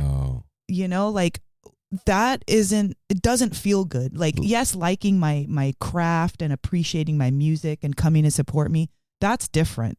But when you're verbally or emotionally putting that kind of pressure on somebody, that is not, I'm sure nobody signed up for that. Even the biggest actor didn't sign up for that kind of oppression. And so I understand why musicians really want to minimize that kind of deification or recognition in that way, because it's like, I'm trying to be normal and work what I love to do. Mm. And you're coming in my house banging all this fanfare. Well, what do you think that is in us? Because we've all done it. Everybody sitting here has done it. Yeah, I'm not with that. No, I know with that. Like, why do we do that? What the fuck is wrong with us? Like, immediately my mind goes to Trey, right? Like, he lives in New York City. He isn't driving all over the place. He's walking. I've seen pictures. Like, New York is a different animal. But he still gets it. You know what I mean? And I would be guilty of that. Yeah. The one that's part of what Jerry really struggled with. But what is that in us that makes us want to do that to them? We're grateful. That's one of the first things. Like, think about, like, if a doctor saves your kid's life, you're going to go to that doctor and be like, oh my God, thank you so much for saving my life. And musicians musically save our life. Yeah. They explain things that are happening. Like, if we broke up with our boyfriend and they sing this amazing, song, it kind of saves our emotional life, and it gives us something to hang on to and something to, like, feel, something intangibly tangible. I can play that music again. I can play that song again. And we're grateful. We want to thank them. We want to, like, the checker at the store gives you a banana for free. You're, like, grateful, right? So you want to pay it back, but pay it back however we can, with either applause or. But in knowing that we're invading. Not everybody realizes that. That's the thing. Yeah, they sometimes. And with celebrity, in a way, celebrity want them, like, not for them to know you and be like, oh, Apple, you're awesome, I know you, but like to validate your respect and your admiration of them. Like, yes. Hey man, I love you, I love your work or whatever. And so many times it kind of, like, so many people, we've talked to several musicians and other people we know, friends, where when you get that opportunity, you flail. Oh yeah. You like, you're awesome, like you, hey, and, like, freeze thanks. up and stuff because you're in that, like, what you have built up to the greatness in your mind. If anybody's going to help us achieve a feeling of euphoria in any type of a way, oneness, how can you not be grateful and want to thank them and want to be like, yeah, you're dope, you're amazing. Like, it's easy to see why we can do it, but I think, especially for us, because we are fans, to help temper that with a little bit more maybe respect for the craft instead of the euphoria of what we're getting out of it. Well, and that's not that we need to change anything that we're doing. I don't mean it like I'm that. I'm saying that, like, that's why we're in a weird position, the three of us, with No Simple Road, because we're not journalists, like you said, Mel. We're not journalists. We're not writers. We're fans. But we have the, what's the word I'm looking for? Not ability. The access, I guess is one way to say it, to speak to these great people. Yeah. And then when we're, like, at a festival or at a show, we have the opportunity to be backstage and stuff like that. And that's why I don't like doing that. You don't like doing what? Like being backstage at a show, or like, that's like he said, I'm working. My nose is to the grindstone. I don't want to get in the middle of that shit. You know what I mean? Like, it's not important for fucking Steve Kimock to say hi to Aaron before the show. Like, well, especially during the show, being backstage is one of the worst places. It's not great sound or anything. You want to be out in front, out in the crowd, out in the middle. That. Yeah. And I love the way this, bless your heart, Steve. You're awesome, man. The way this started, like, he's like, well, I'll wait for Greg because I don't have much to say. We said that when we started doing this podcast. I don't have much to say. Like, who's going to want to hear us? We don't, and some just incredible conversation, and to get to know, your viewpoints and share ours and stuff. And I think our show is perfect for artists like Steve, who, like he said, I don't know what's going on. I'm just showing up. I don't know what to say. Yeah, he does have stuff to say, but he's not like, yes, on December 39th, we're going to be 39th. You hear that? That's not but you know what I'm saying? Like, he's in another world. The musician. He's focusing on what he does. He's bringing what he does. He's not about the other side of it. Yeah, he's not thinking about any of that. He's doing his thing and staying, like you said, focused. Well, and let me say this. We'll bring it up to modern day. You know, Steve's been doing this for a very long time, but then we'll bring it to some, you know, I'm just going to put Eggy out there because we talked to them recently and they have to be on social media. And then after their shows, they're putting on their, you know, uploading their entire show. Like, it's a different field. Even it's music industry, it's a different field now. Well, it's a different, like a working band. level. Yes. It's a different level. That's what that is, because whatever Steve can say that he's not a celebrity all he wants. Steve is a celebrity. In our community, Steve Kimock is one of the biggest names out there. Period. One that, like Mel was just saying, that like Aggie, when you're up and coming and you're trying to make things happen and you're younger, you are a working band. You are working all the time to keep that and to keep your image and everything and stuff like that. Well, and to let people know about you. Steve, he was I'm sure he still does, was working his ass off the beginning. Now he, like, kind of like he said, now he's a player. He gets in there and does it. He doesn't have to worry about that social media and all the things. He's there and can just be who he is. I feel like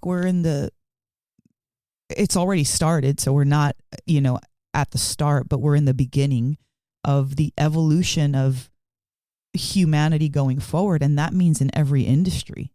Like in the music industry, that's what we're talking about with Eggy or some bands like that. They have to book themselves. They have to make their own videos. They're uploading their concerts. They're making, you know, they sent out those, you know, tapes and cassettes. They're coming up with all these different ways to try to increase awareness, fan base, stay relevant, become relevant, all of that stuff.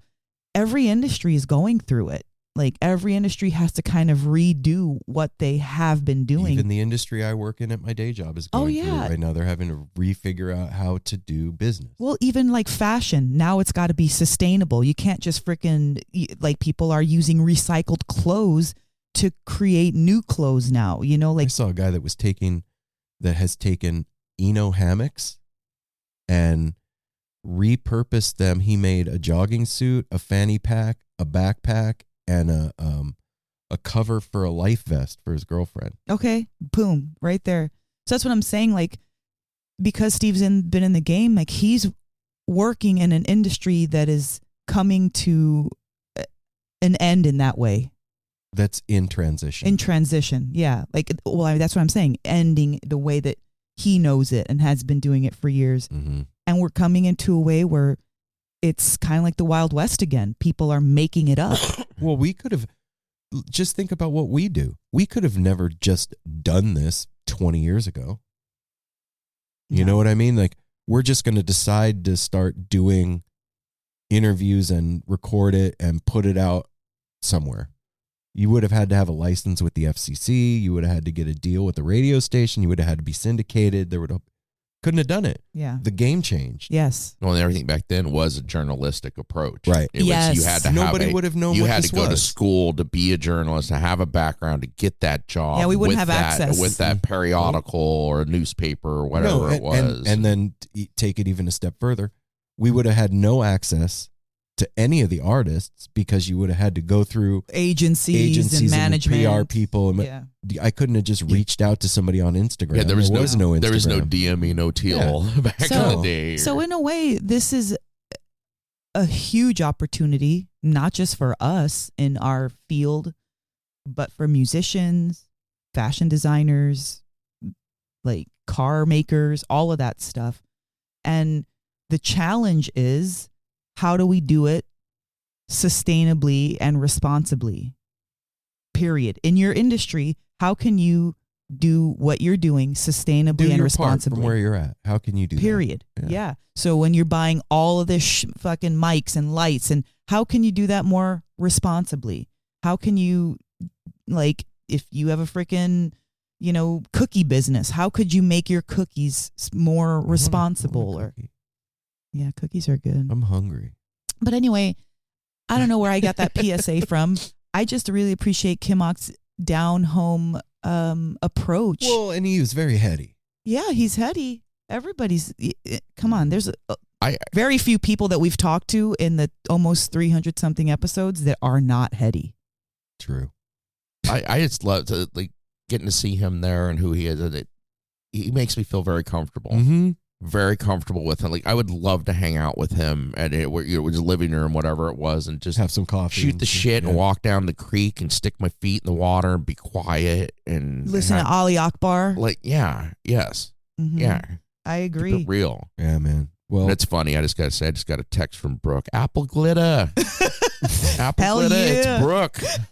we're gonna continue with the glitter. I'm just gonna say this: Apple has such a fan club in Danae, Brooke, and Tiffany. This is Mel's. It's not for all of you that aren't avid listeners of the show. She just said random names. Those are Mel's close female friend. These group. are my like homies. This is my. We have started a women's group, the four of us. It's called a coven. Well, you can call it. Yeah. Well, I won't deny the coven part, Okay. but what really it is, it's about freaking sisters building each other up.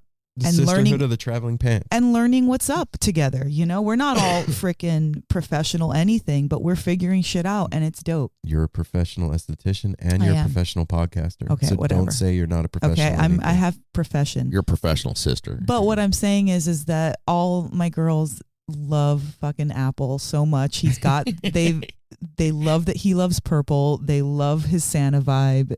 Everything about him and anything you do is well received. So I'm just letting you know and that. they love, but Brooke and Danae would tell you that today. They love that I'm just game for any. They'll be like, can we do that? I'm like, what? Yeah. Dress him up, braid his hair, put some glitter Whatever, on him. let's do it. If I don't like it, I'll be like, okay, I don't like this. Apple, that's I'm what willing. I'm that's willing. really what I love I'm about you not too. that. I'm No. very willing and able. Thank you, So, Apple. It's yes, fun. no, thank Because we you. have Aaron over here that won't do it, but you will. And so it's like, yes. Yes. And when you hear the thank you girls, Danae, Brooke, Tiffany, my sister Mel, they're awesome women, you know.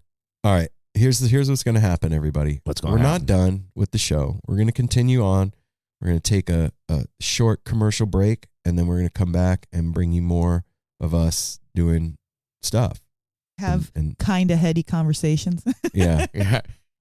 Mildly. So yeah, here is a word from us about our sponsor. Want to get high? I would love to get high. What should you do if you want to get high? You should get yourself, no matter where you are, some premium cannabis. But if you are up here in the Portland area, you should come to Define Premium Cannabis. Where should I go? Well, we have a location in Hillsboro, and then we also have one in Forest Grove up here. Fun. And if you come out there, this is where I work at Define Premium Cannabis. And if you come in, you tell us that you are a listener of No Simple Road. We will get you taken care of. We will give you a 10% discount. We will give you a free T-shirt. Hell yeah. All Yeah. right. Now we're talking Yeah. weed, clothes, and discounts. Yeah, and then when you come the first time, you're gonna want to come back again. Then you wear that T-shirt. The next time, you get a 15% discount. And I'm really generous, so like if you happen to come into Hillsboro and catch me, I'll probably give you a bigger discount than that, and other things to boot. Wow. So come on by Hillsboro, Forest Grove to find Premium Cannabis, and let us hook you up and get you feeling better. What is a city without its music? The legacy of the New York Philharmonic is incredible. Nearly 2 centuries of history. That's a lot of music and a lot of stories. I was sitting on stage for the very first time thinking, I can't quite believe this is happening. Join me, Jamie Bernstein, as we explore the history of the New York Philharmonic. It's the NY Phil story made in New York, a podcast about a city, its people, and their orchestra. Listen wherever you get podcasts. I am not the next contestant. How do you know? Mel, are you the next contestant? I sure am. What are you? Yeah, there we go. Mel's got the attitude. That's right. What are you going to win? A new car. Yeah. You don't want a new car. You just paid Actually, yours off. I just got my title, and it makes me feel so good to have the title to my own car. Yay, Mel. Thank You own that That's, and I love her. Me and Blue Diamond, she's the best. We literally go everywhere together. Mel's got a blue Subaru, and its name is Blue D. Yeah, her name is Blue D, short for Diamond. But she's dope, man. And now she's paid off, and she feels even better. She told me that she wanted to get a detail to celebrate. Yeah, you should do that. That's a good thing to do. I hope Yeah. you all dug that conversation with Steve as much as we did. We had so much because- fun. I think that was apparent. Yeah, definitely a good time. And Steve is a parent. yes, he is. Yeah. Yeah. So isn't a parent? Yeah. It's apparently apparent. Yeah. Actually. Oh. Far out. Literally. Actually. So the reason we're laughing, that's an inside joke, that our grandson's favorite thing to say is Yes. Actually. Yes. So that's how it all starts. now you're on the inside. Bro. So it's been a heavy week for Mel and I. And, well, and Apple this is too, by proxy. this is the crustiest I've ever felt post anything. Really? Yeah. Even after the New Year's and April run, Yes. you didn't feel this crusty. I didn't feel this crusty. I felt crusty for sure. I'm not trying to downplay my crustiness, but this is, I can see it in Philadelphia too, because they got home Monday. We're recording this now on Wednesday night. I'm gonna be finding out a lot about their 4-day run at Dick's right now at the same time you are, because they haven't talked much about it. When you guys came back from New York, you were like shot out of a cannon, like, dude, this, that, whales, and they haven't said much. They're recuperating. It's every bit of energy, and then I just got my period right now. Like literally right before we hit play, I went to the bathroom and I don't have that excuse. So it just, that just zaps a lot of the energy. So I think that maybe something that I would have gotten over quicker, like that kind of took my energy. So I'm just feeling low and depleted, but not emotionally. I'm going to just be honest. I remember what Nathaniel said to me this weekend. Part of the fun of No Simple Road is us just being real with everybody out there and telling them what's going on. And we partied hard this weekend. I will not comment on that. Yeah, right. I plead the fifth. We partied all really hard this weekend. Like he means him and all of Dick's. Yeah. Uh-huh. He partied with a lot of Dicks. Mel just sat there and drank bottled water and smoothies all weekend. Yeah, that's what you did. And took notes. Yeah. Watched and made sure everybody was okay. No. Oh, man. We partied really hard, and we also partied really hard at New Year's Eve in April. And I got to agree with you. I feel more busted up after this run than that. And I think maybe it has something to do with being in the heat. I don't know. A lot of people forget when they're there too. That's the Mile High city. You're a mile high. Oh, We're at like sea level down there. I mean, our house is like 500 feet, but it's pretty much sea level around Portland. A mile high ain't no joke. Well, it was the first night we were in bed. We just gotten back. The very first day that we flew there, which is a Thursday, I did not sleep on Wednesday night. I could not sleep. You were too excited to sleep. I didn't want to not sleep. Like I wanted to, but I just could not. So I got up in the middle of the night and left Aaron because I was tossing and turning, came downstairs, had every right. I thought that I was going to just do a little yoga, just do some breathing, just try to get yourself to bed. My mind was racing like it was a sprint and I just couldn't. And so 3:30 rolls up and I just go upstairs to take a shower, and then we're leaving by 4:30. We were out of the house by 4:30 to get on the plane, and that's how I started a 4-day crazy party hard trip. So it was I wasn't rested. I was excited. It was hot as balls. It was it was a lot. It was just a lot. But we did it. We did it all. There, we podcasted with Osiris, with Helping Friendly podcast there. Yeah, we did that on Saturday. Attempted the live stream from the lot. Well, okay, let's talk about that really quick, because the live stream, we had planned on it. You guys all heard about it if you were listening to the episodes earlier, and we actually did do that. But what we didn't realize is with technology and how spotty it is, you can't move. Well, you can't walk around an area that's got shoddy Wi-Fi to begin with. It had shitty cell service, and then think that we're going to get all this incredible information while we're walking through crowds. It just wasn't happening. But we actually did do it, and what we were able to do, we connected, and it was incredible and fun. We even interviewed the Nitrous Mafia. Dude, that was actually my favorite interview, for real. We got all the little boys that are running around, and you say it like these are gangsters. Well, these little boys are kids. Those are gangsters, Mel. Can I just go? Okay, a lot of maybe everyone knows, but I grew up in the hood. So when I see that, I don't think gangster. Okay. That's not what I like. I truly don't think that. They're just younger than me, and they're like probably our sons and daughters' age. And so they're little boys, little kids, but no, they were not little boys and little kids. They were grown men that knew what the fuck they were doing.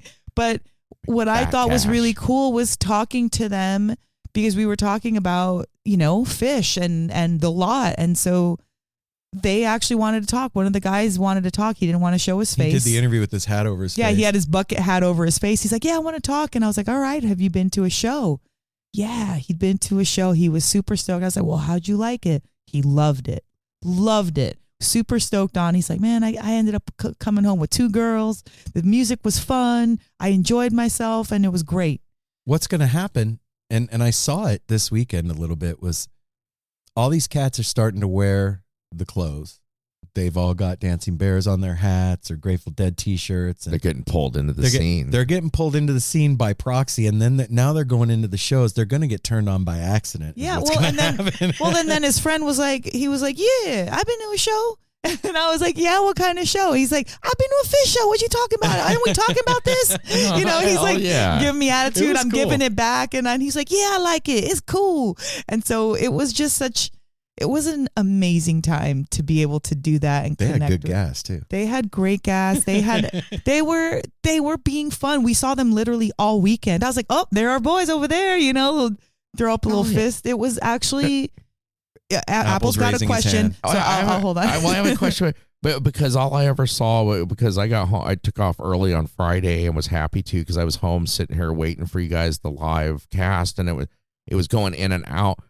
You guys got stuff that we're going to be able to put up to listen to, or it was not recorded? Unfortunately, we did not record, and even if we would have, Aaron had turned off the sound, so we wouldn't have gotten any sound. Let's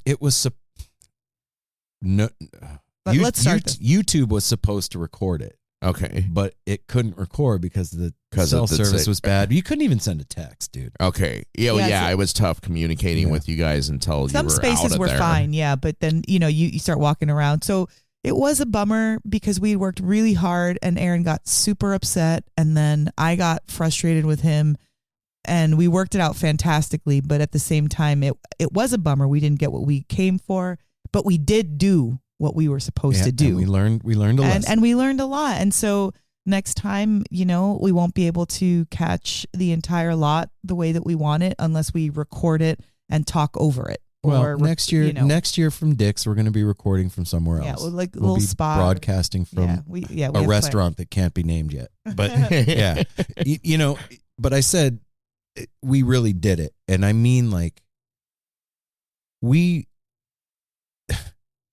if that was fruit, we sucked all the juice out of it. Yeah. Like we did the whole thing. We stayed up till 5 a.m. every night. Apple, you would have loved it. Cause I don't think there was a day that we never went to sleep before 3:30. Never. Oh, you guys did the whole late night. So that you're all getting good at that. Yeah. That first night I was already up for 24 hours. That was the first night we didn't go to sleep till 6. Like that was like, and then we woke up, say noon or 1 o'clock, and then to do it again. Well, I was going to say, and I think too, that because that's something I missed the most of not being there. Love you, Nathaniel. I wish I would have been there to see you there and everything. But when you're staying with him, Nathaniel helps you to stay up late and stuff. Because he's just so much fun to hang out with. Even staying with because we stayed with Christina and Fernando, and then Nathaniel, Cody. And then Cody came in 2 days into the trip. So we had a full house, and we were all going together and coming together, coming back together. So it was not a party, but it was a party. It was a party. That's what made me feel good too, not being able to be present, is that Cody took my spot for Saturday and Sunday, and I couldn't.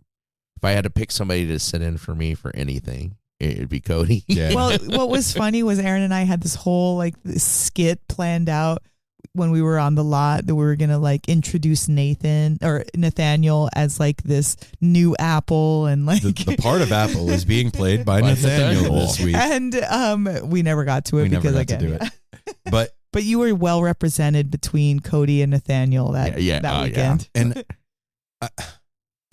when you go do a 4-day run, like the first day, the Helping Friendly podcast had Dr. Leah Taylor on, and she was like, we walked up and she was like giving advice on like how to take care of yourself for a 4-day run, like get plenty of sleep, hydrate, make sure you eat green foods. You don't have to go hard every day. You don't have to go hard every night. And we ended up podcasting with them on the last night. When I sat down, I was like, and all that advice you guys gave on the first night, I took none of it. I'm so fried right now. But to get what we got there. Mm-hmm. Yeah. I will feel like this for the next month if it's worth it. I don't know about the next month, but like for Nathaniel, well, it's worth it. You're right. You're right. So, if we just base it on that specific thing, like nothing else but that specific thing that happened, then yeah. So I have a recording of him that we're going to play. Wow. I didn't realize you were going to do that so soon, but yeah. It needs to go in here. Yes. So we'll build it up and then and play it. But here's the thing, like anytime you go to any shows and have a psychedelic experience, anything can happen. We're walking out on a ledge together. And collectively, we're going to have an experience, and we hope that it's awesome. And 99% of the time it is, and it's amazing. And every once in a while, you have a life-changing, profound experience that changes the course of the rest of your life. You guys that listen to the show have heard me talk about my first Grateful Dead show experience and how that changed who I am and made me who I am today, and is the impetus and the genesis of No Simple Road and my whole life. And you know, each and every one of us that are out there that do this thing, like, hopefully you can relate to that in some way, and you've had your own experience and gone on to do your own thing. And you know, as listeners of the show, we don't really get feedback from you on that. We don't hear from you guys about that stuff too often. And we have a listener that's been a friend of the show. It's almost the very beginning. His name was Nate, and we met through him sending me an email one day while he was listening to the show while he was deer hunting. And you know, this was so early on that we were still on the porch. And at that time, he said, before Aaron got the good mics, at that time, we were hearing from just a few people. And so it was a really big deal when it still is. Well, of course, it's always a big deal. But like now we've got a few under our belt. At that point, we did not have very many under our belt. And so to hear that someone from Louisiana in a deer stand, literally in active hunt mode, listening to the show, it was such a big deal for all of us. It was like, what? So we became friends, and Nate and I have communicated over the years, and he even came out in 2019. He said it was 2018, I think. Okay, 18 or 19, I can't remember, to go to the Gorge with us, with him and his wife Megan, and we had a blast.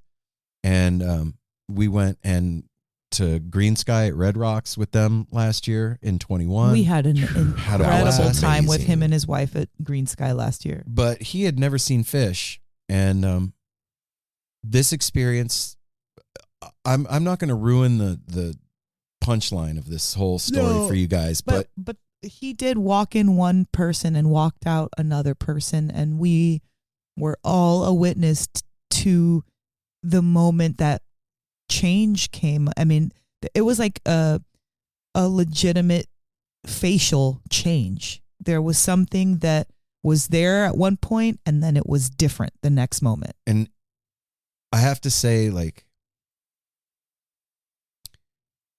you know, we've been doing this for a while now, and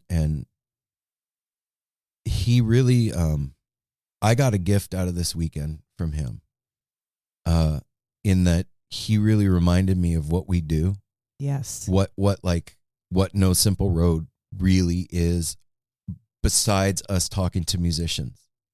What's important about this show. The conversations that we have with musicians are really cool, and it's been an amazing journey, but that's not all of it.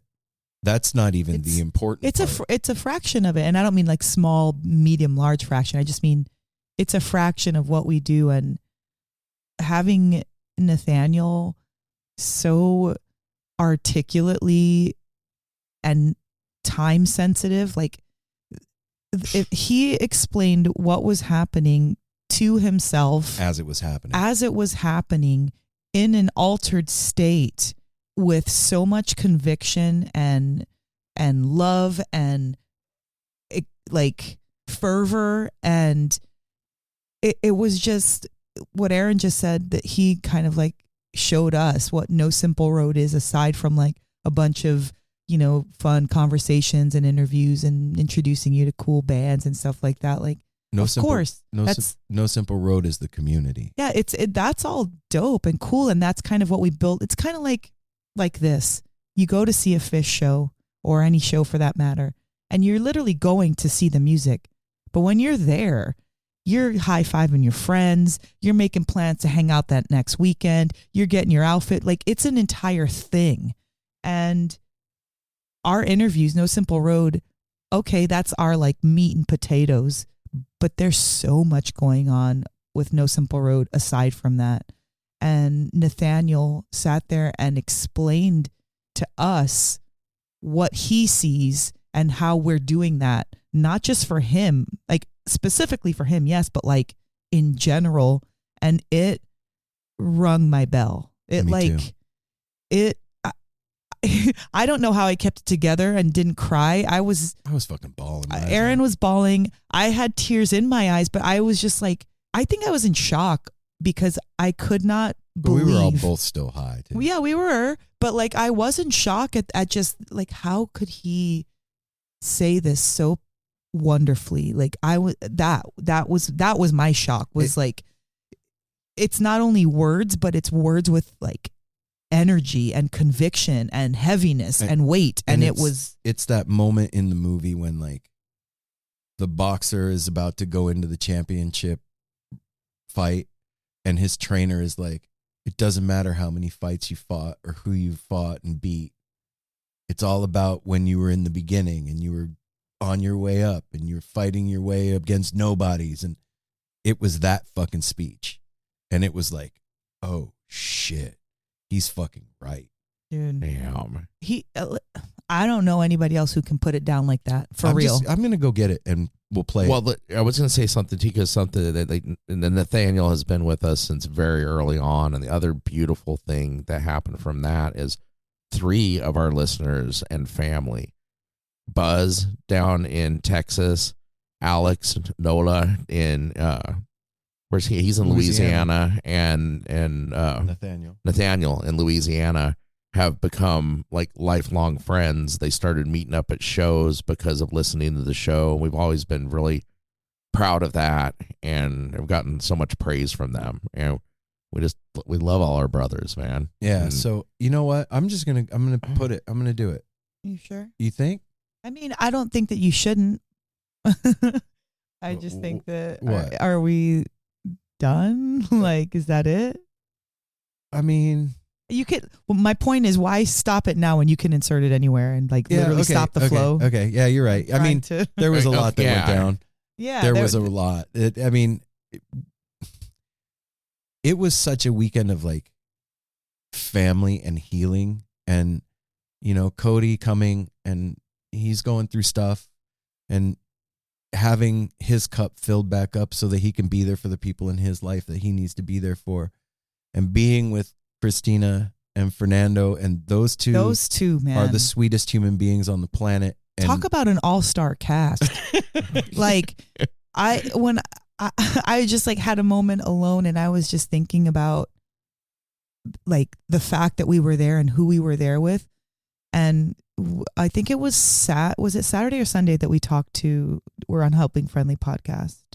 Sunday. So Sunday we sat down with Helping Friendly and we talked a little bit just about the tour and all that and stuff like that. And they were asking about the Fish community. And one of the things I had mentioned, I was like, well, you know, No Simple Road has been blessed in a way that we're actually here. And I was in Denver. We're in Denver. And we have an Airbnb with listeners of the show only, exclusively. So it's like Aaron and I, and we're staying with listeners of the show. It's not just that. It was family. It felt so comfortable. And to be going to our third Dick's, you know, when Aaron and I went the first time by ourselves and really didn't know too many people, you know. We know nobody. And then here we are. We're taking meetings. We met with a possible sponsor before, Sunday show. I love that we're taking meetings. And, there were just so many elements of what was such a blessing for the weekend. And, Aaron and I and Apple, we're like a unit. And so when Apple's not around, it's cool and everything, but it's weird. This wasn't weird. It was like the No Simple Road family, like picked up the slack, and even more than that, like put their own flair on it. And like, it really showed me what that means. Like the No Simple Road family. If you listen to the show, you're part of the No Simple Road family. And that could sound cheesy or whatever, but that means that we all get to hang out together. And it doesn't, it's not cheesy if you're part of the family. Yeah. No, well, I remember early on, like really early on when we first started the show, and I would be like, the only prerequisite for you to be part of the family is for you to feel like you are. That's it. Yeah. Once you feel like you're part of the family, that is your ticket.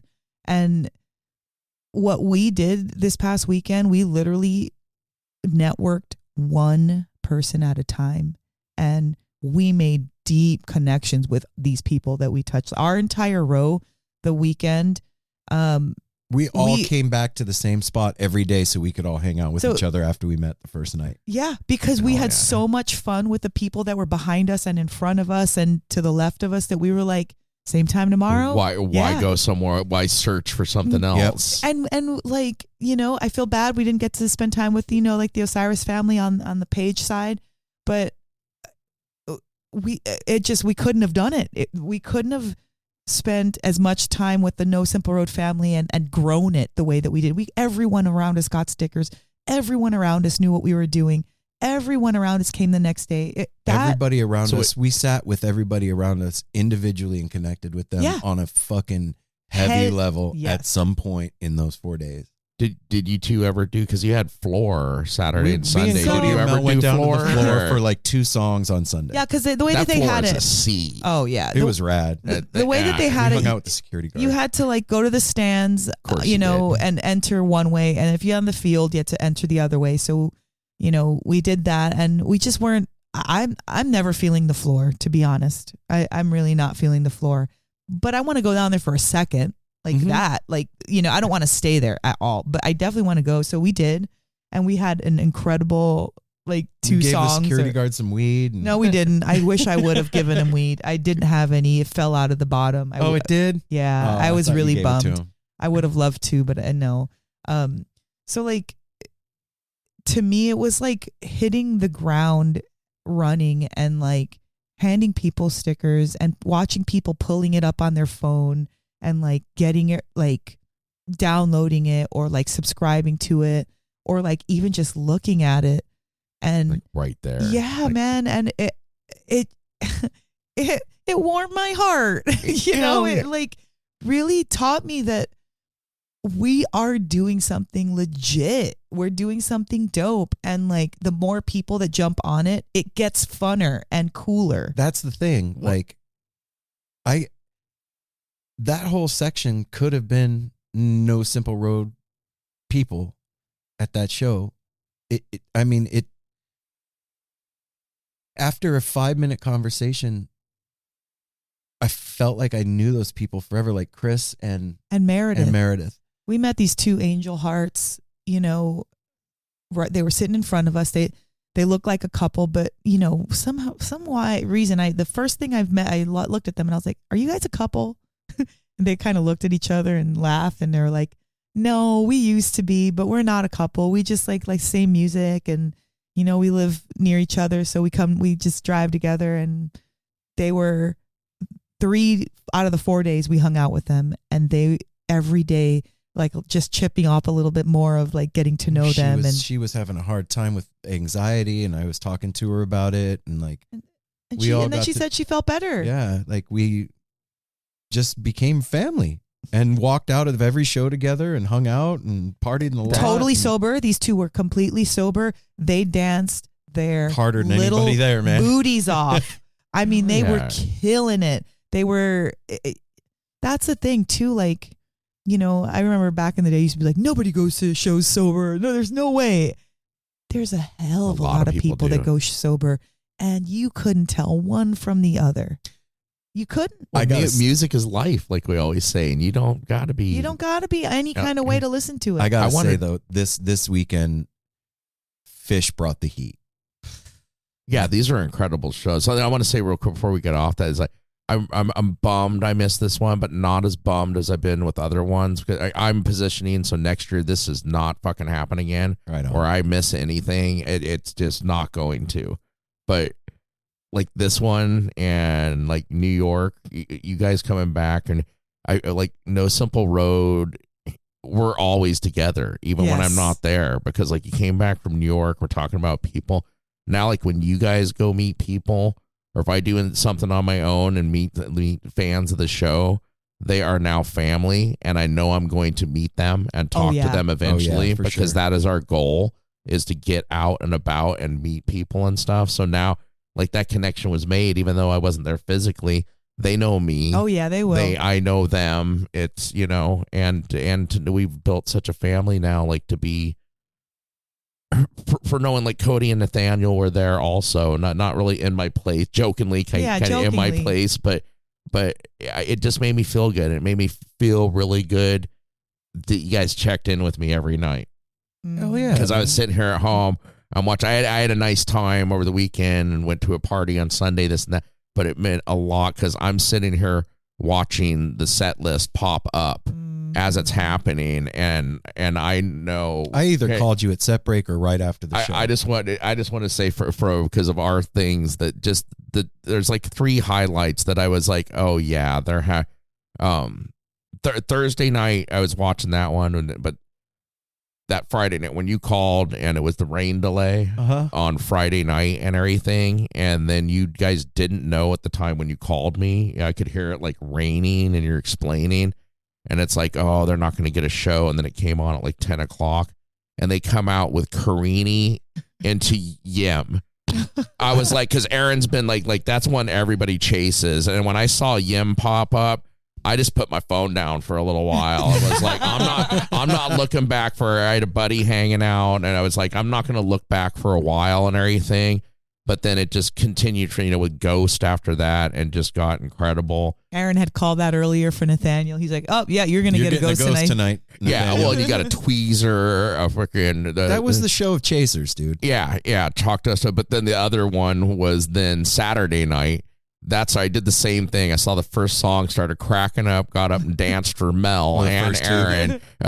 Punch you in the eye. Oh, yeah. That's an Air Melon. That's an Air Melon thing. That's your new name. So. Air Melon. I like but that one, I was like, oh, another hell of a show tonight. And then the Sunday night show, same thing, especially for Mel. I saw First Tube. That's one of her favorites. They played all my favorites, except for minus Scotto Jaboo. You know, that's one of my faves too, which I didn't even care. Usually, like, I'd be like, oh man, no, I was happy with everything they dished out. I did not care. Like, we were trying to call songs when we were on Helpin' Friendly, and you know, the whole point is moot because every song that they play is the one that you wanted. Yeah. It's amazing. The only one I was jealous of, which I'm going to chase and tell you, is when they did No Quarter. Oh, wow. I was like, oh my God. They don't pull that out a lot either. That's the one the way they do it. Well, and that's the time that's the one that got Nathaniel. Nathaniel. That was like the moment that happened. Yeah, because I didn't know that, Aaron, until you told me the next day. It was like he's a huge Zeppelin fan, and to get to see that. So this is the part that I was like, talk about with like synchronicities and like our life and the show and whatever, the music, like, Fish plays covers, they do. I remember they played I Believe in Miracles and Hershey, and that was when I was like, what? I didn't know that they play this song. So yeah, you get these like kind of gems that you never know you're going to get. Well, Nathaniel having, 4, albums growing up, 3 of which are Led Zeppelin. And that being one of his favorite songs when he was a kid, not having a TV, growing up without a TV, listening to these albums over and over, for him to get a Led Zeppelin song on that specific moment, to correlate to that name change and all the feelings and things that we're going, like, how does Fish know? Look. They don't, but our energy is collective and we're there, and we do show Fish what to play. They do listen to us. The universe is listening, and we are all connected through energy. And whether you think it's woo and bullshit, I don't care. That's the truth, man. And it goes out, and you have a magnetic attraction. You have a field around you. That's why you think of somebody, you haven't seen them in ages, and you walk right up to them on the lot. That's why that happens. You see somebody you haven't seen in 10 years, or you see that same person you see at every show. Look, man, you look out in that field at Dick's, that place is thousands and it's thousands. A sea. And it's a literal sea of people. So running into somebody is already 1 in 1,000 That's chances. proof that magic is real. Yeah. That right there is we have this rain delay. It's Friday night. We're sitting down. We're just like being patient, looking around. Next thing you know, someone rolls up. Aaron's like, hey, that's Luke. That's Luke. We saw him in Manhattan the same exact way. Same dude. He just walked up to us in the middle of a city with millions of people. We met on Instagram. We'd never met. He's like, hey, are you Aaron and Mel from No Simple Road in the middle of New York City? Yeah. We're about to cross to go into Madison Square Garden with lines and lines of people. Then he comes and sits 2 rows in front of us at Dick's. Yeah, that's and then we that's not coincidence or anything. That's the universe putting pieces in place. What is it? I just had to look that up. 27,000 people. Okay, look at that. 27,000. One in 27,000. That's a big crowd. And so that's why I'm like, if you listen to the show, you've heard me talk about synchronicities, and that's my language, and I pay attention to it. There's no way for me to be myself and not pay attention to it. Well, it's always so present. We had called Joe and Joe. We were supposed to, podcast with them, and we did with him, I should say. They hang up the phone, or he hangs up the phone. We were about to meet, at a spot. 2 seconds later, he's walking out as we're walking in, and there was no need to find anything. No. And that's what I'm saying. Everybody kept coming at us like that in this. I was walking without, and shout out to Connor wherever you're at. Aaron was meeting me somewhere else. I was grabbing my drink, walking by myself. No Cody, no Aaron, no Apple. All I hear is No Simple Road. And I was like, look up, and this Connor, you're super tall. I don't know how tall you are, but you look like you're about 7 feet tall. And Connor proceeded to be like, man, you guys must be so proud of all the stuff you're doing. You guys got some kick-ass guests. Like, you guys are always pumping out some good new music. Say hi to Apple and Aaron for me. You guys are rocking. Keep killing it. Don't stop doing it. Like a literal pep talk in like the span of like 10 seconds. And I told you that's the, like, to me, when that happens, that's like the universe or the scene just like speaking through somebody to you. It absolutely was. It's like a message from And God. we've all had that now, because in the beginning we were like we were always very together at everything we went to. So getting recognized, we were all together. That's it was like there's not, but now we've all had this happen at stuff because we go off on our own, and to get like singled out, like you recognized me without. That's what those other two. That's my point, because I feel like I'm kind of unrecognizable without like I don't know, like I'm not trying to diss anything myself, just like I'm like normal, like brown hairs, kind of short, whatever. I don't have big boobs, like, you know what I mean? I don't have anything that's any kind of like what, you don't have a big beard. Yes, like that's exactly my point. God. No, my like point is, it's like you and Aaron, you have like a look. Like it could be easy to spot you guys out. But and so it was just like a trip to me to have that not the recognition. Who cares? I'm talking about the feedback. What he was saying, that was just so. I don't know. It was like the best report card, I think. From the heart. Yeah, literally from the heart. He was stoked about our show, and that made me stoked about him. You know what I mean? That's something I really, we all not flat. It's like we put our heart into this, and when we get the heart given back, man, you can't. That's what it's about. Yeah. I mean, look, I'm not selling anything. Uh-uh. Yeah, that's another thing. Like, there ain't nothing for sale here, man. Yeah, there's no gimmick. We no could No pyramid Simple Road scheme. could really be all about like merch and fucking creating all this stuff, but we're doing it a show and we're creating a family. We and love like, you guys. We freaking love you guys. Look, for real. here's the We're thing, busking. We just, if you want to, we got the hat out. There's That's ways true, to help man. us out. Yes. You hear about it every Look. week and stuff, but we love what we do so much. Here's the bottom line. Like, at least for me, I grew up in a really big family that I didn't want to be around, that didn't want to be around me, and that I was completely disconnected from my whole life and on the outside of. And it really sucked. And I saw how close they were and wanted to be a part of that, but that wasn't for me. And my like dream growing up was to have a big family and be able to experience that. And I never could. And I realized when we started doing No Simple Road and these connections started happening with people, that dream was actually coming true through the show. And so like, that's the goal. If there's any like goal of the show beyond anything, it's that. It's meeting you guys and having you become parts of our lives that we can have experiences with and know each other and help each other through this trip, because this life is hard, man. And if we don't have each other, we don't have shit. And this community is rad. There's fucking rad people in this community. And I'm not just talking about the No Simple Road family. I'm talking about the wider music community. And I want to know all of you, and I want you all to be a part of our family so that we can go to shows together and go on vacations together and go do shit together and have fucking giant group of us to go do fun shit with, man, because this life is so much more fun doing things together. Yeah. And that's the thing that like is the bottom line of this show.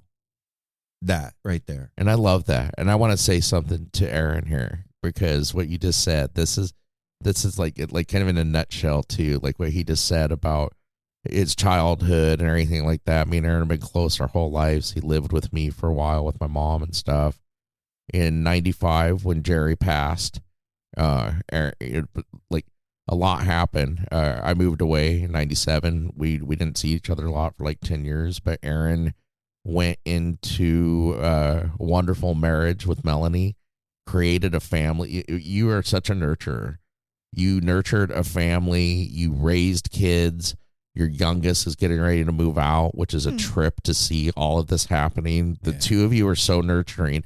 I'm like a child to them. I joke. Simon's getting ready to move out the end of this month, and they joke too. It's like, well, we still got to finish raising Apple, which is a compliment and a joke and everything all in one. But then to see like the way this happened with Simon buying him the microphone and encouraging it is just another part of the nurturing that you two did as parents to raise these awesome fucking children.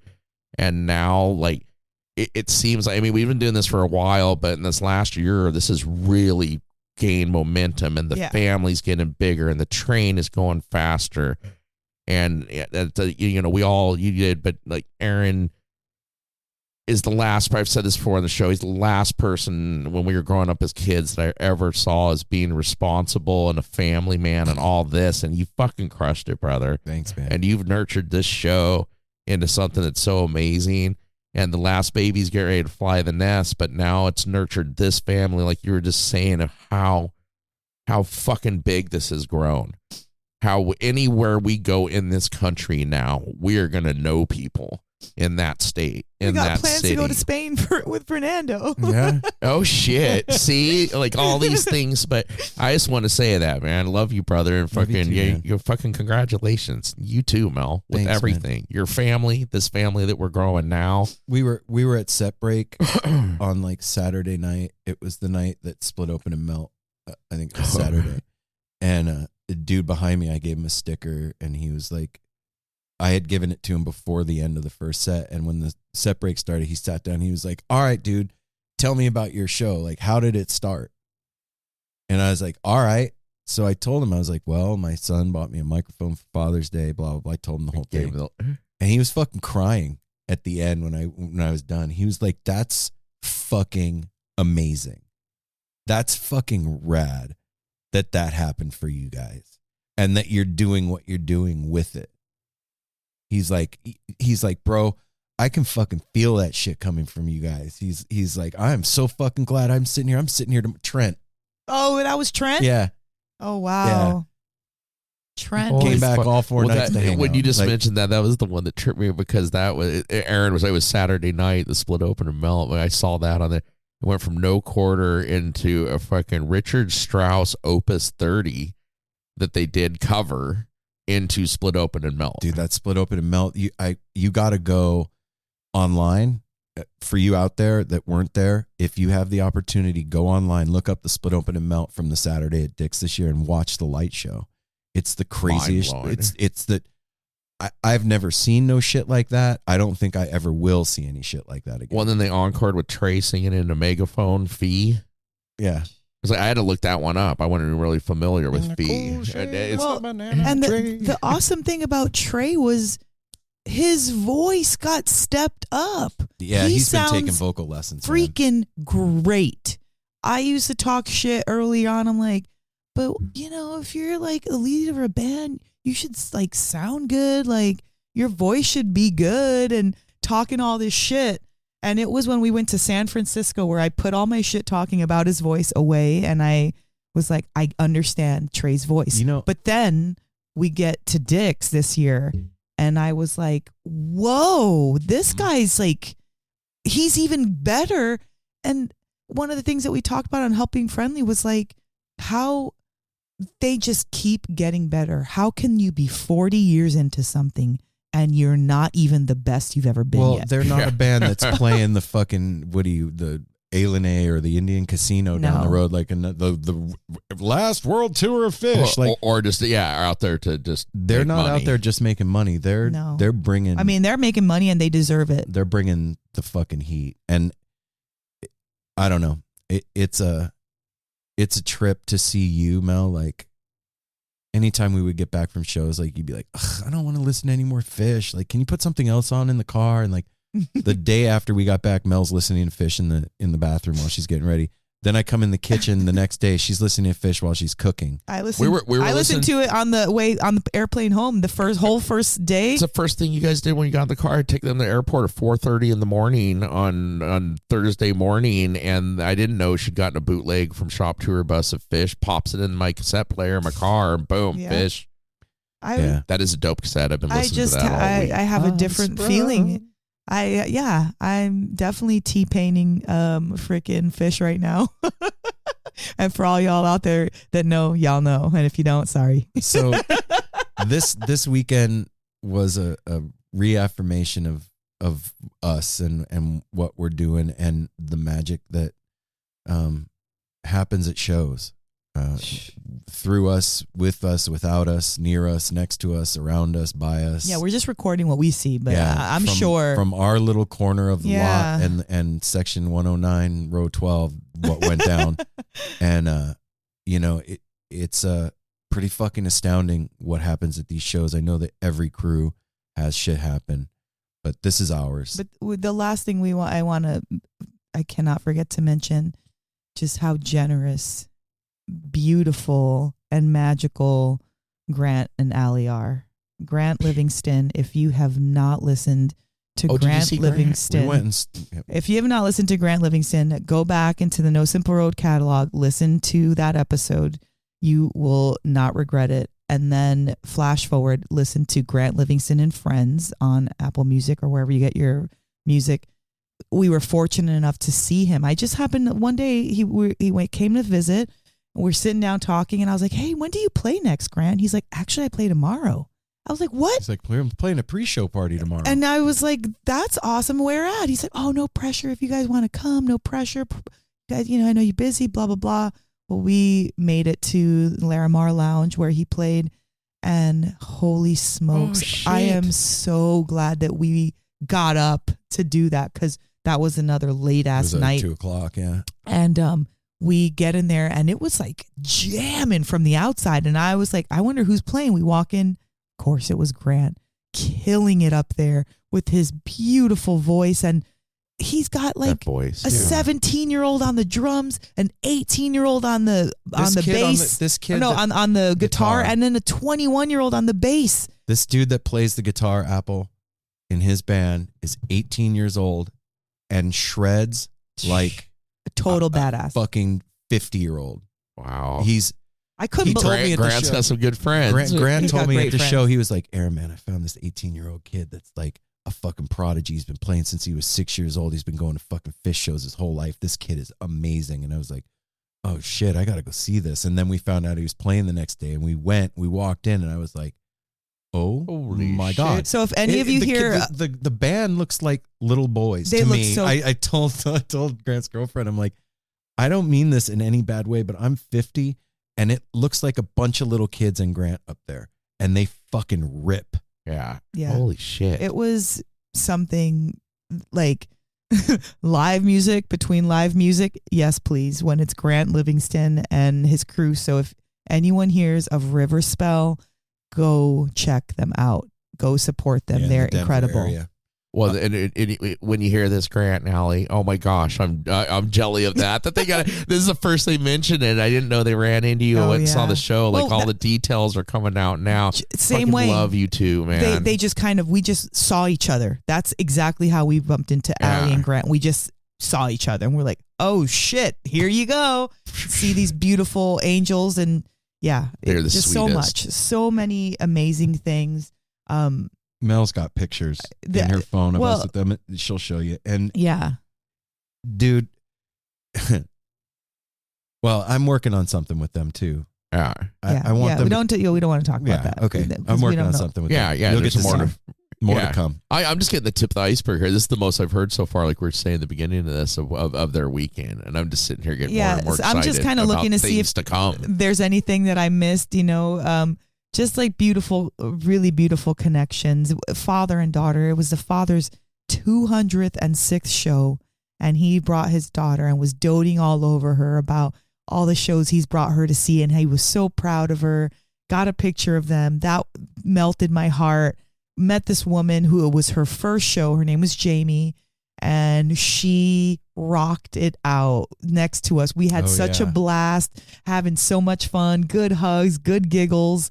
We got to see. She turned to me during the show and she was like, can I give you a high five? And I was like, yeah. She goes, man, motherfucker, you're a fucking vibe. I was like, well, thank you. Yeah. Yeah, we got to see John B. from Electric Fish Lights. That was super great. We got to see, we got to spend time with Fernando and Christina. That was incredible.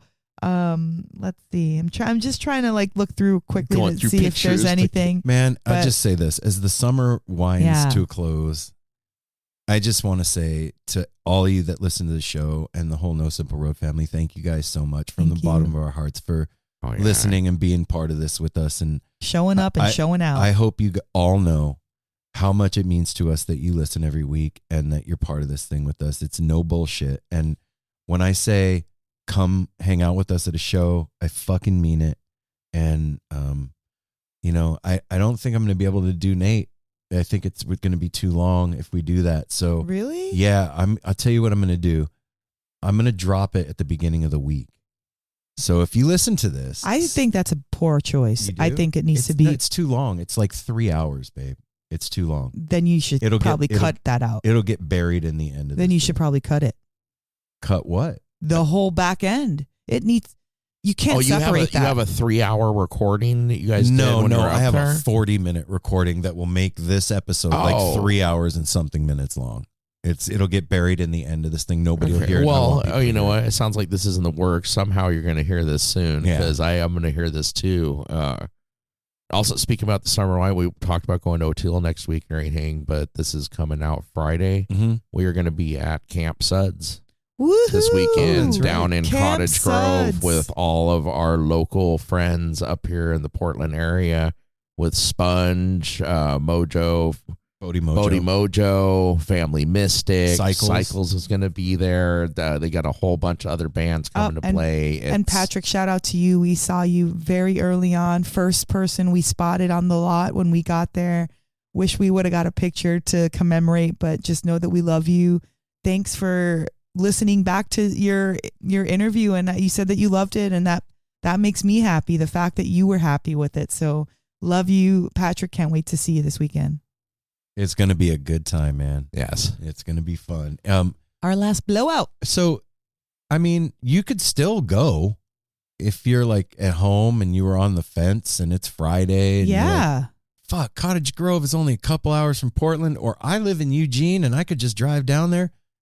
Do it, man. Do it for one night then. We're going to be podcasting live tomorrow on Saturday from 1 to 2. From 1 to 2 That's right. on the stage. We have... What are we talking about? We have a surprise for y'all. Yeah, we do. Yeah. Mhm. Let's just leave it at that. We got a surprise. Sure do. And surprises are good. That's Everybody right. likes surprises. Everybody gets something. Yeah. So we have decided, I paused there for a minute. We had a little round table discussion here, and we've come to a consensus that we are going to put Nathaniel's commentary out as a standalone episode. I will put it out probably Monday or Tuesday, so stay tuned for that. I think that it deserves to have its own fanfare. And So not just y'all, that. yeah, y'all heard us talking about it, so now we're getting you excited. And when we get it out, we'll have a little bit more commentary in addition to what he said. And I said that when we took a short break, I had to go to the restroom real quick, and I thought if it came back in, I was like, if anybody, Nathaniel deserves his own stand. Like, we call him the Grand Poobah. He means a lot to us, Yes, and he what does. No Simple Road is and has become and is becoming, and this will be awesome for him to have his own episode. Episode here. Wow. All right, everybody. That's the thing. I mean, we went to Dick's. A bunch of stuff happened. Mel and I partied really hard, and then we came home. And I got my period. My stomach hurts.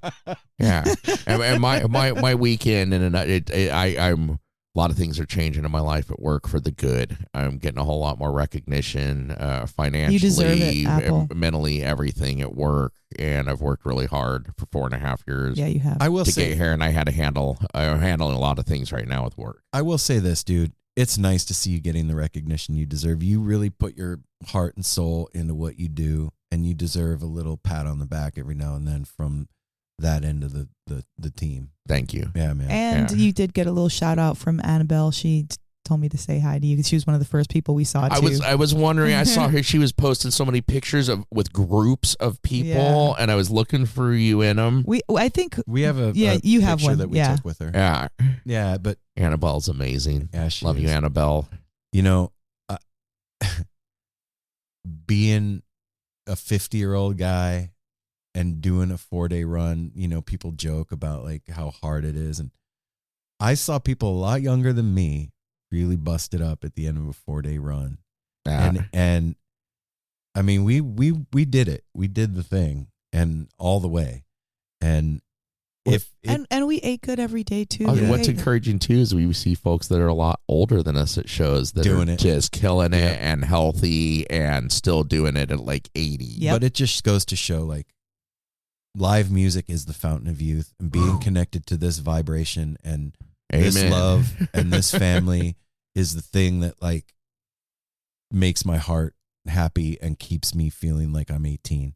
And I am not going anywhere anytime soon. Yeah, music is life. I was sprung from 7 years old when I saw Fleetwood Mac with my dad, and it's never stopped. Saw the Cars in 5th grade, and that did it, man. It's all about fucking the next show. Yeah. And it doesn't matter how long it takes you, because I got on the bus late and I love it, and you can't tell that I didn't love it at 5. I said to Mel, I was like, I love having you on the bus with me now.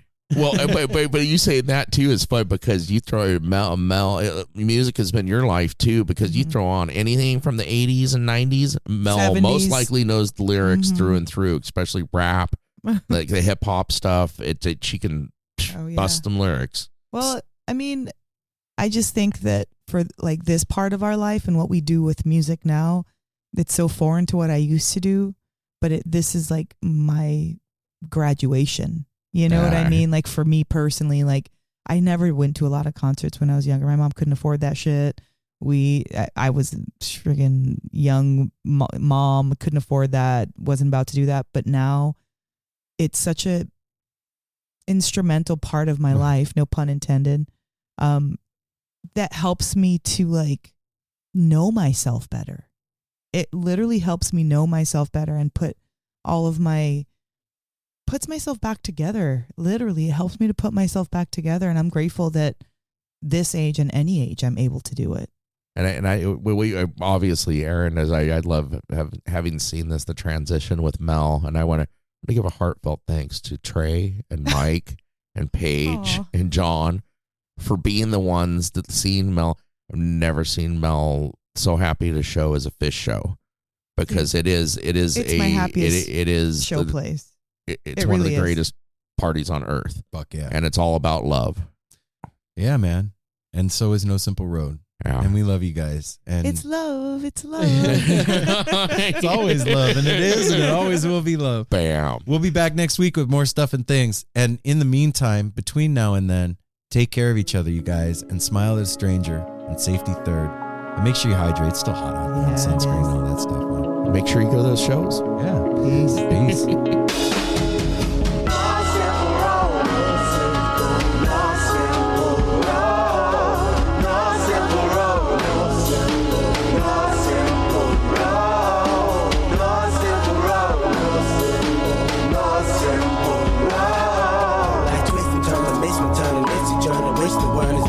But it's a burden. Family needs has been deferred, and hell means been the earth, and alchemy can bring the birth, the melody of a newborn. So persistent, so resistant, so insistent, so commitment, so resilient, or haven't you learned it? No simple road.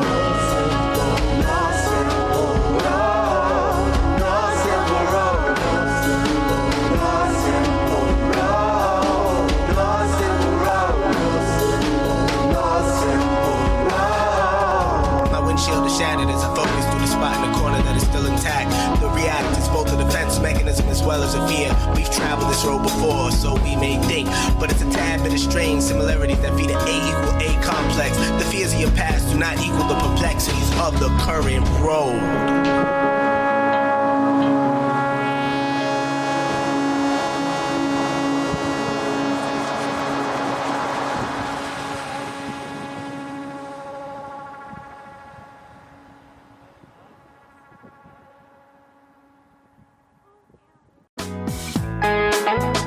Hey listeners, I want to tell you about the April-May 2023 issue of Relics magazine. Features a Dave Matthews Band cover story with additional articles and interviews with The National, Graham Nash, Wayne Shorter, ALO, Ivan Neville, our friend Eric Krasno and Stanton Moore, Marty Stewart, and much more. Check out the latest version of Relics and subscribe now at relics.com/DMB. Thanks, Relics. Well, hey friends, my name is Zach Lupetin. You may know me from the band Dust Bowl Revival, but I also host a music discovery podcast called The Show on the Road. For the last 5 seasons, I've been able to dive deep and have intimate chats with folks like the Lumineers, Ani DeFranco, Wolfpack, Keb Mo, Lake Street Dive, Bela Fleck, and more. So guess what? After 150 conversations with some of my favorite songwriters from around the world, we are bringing brand new episodes to the Osiris Network. New interviews and intimate acoustic performances will be coming at you this summer. And which episodes are coming next, you ask? I am Zach Goody, the lead singer for the band Smash Mouth. Our band is called Milky Chance. We are based in Berlin. My name is David Shaw. I sing and write songs with my band, The Revivalists.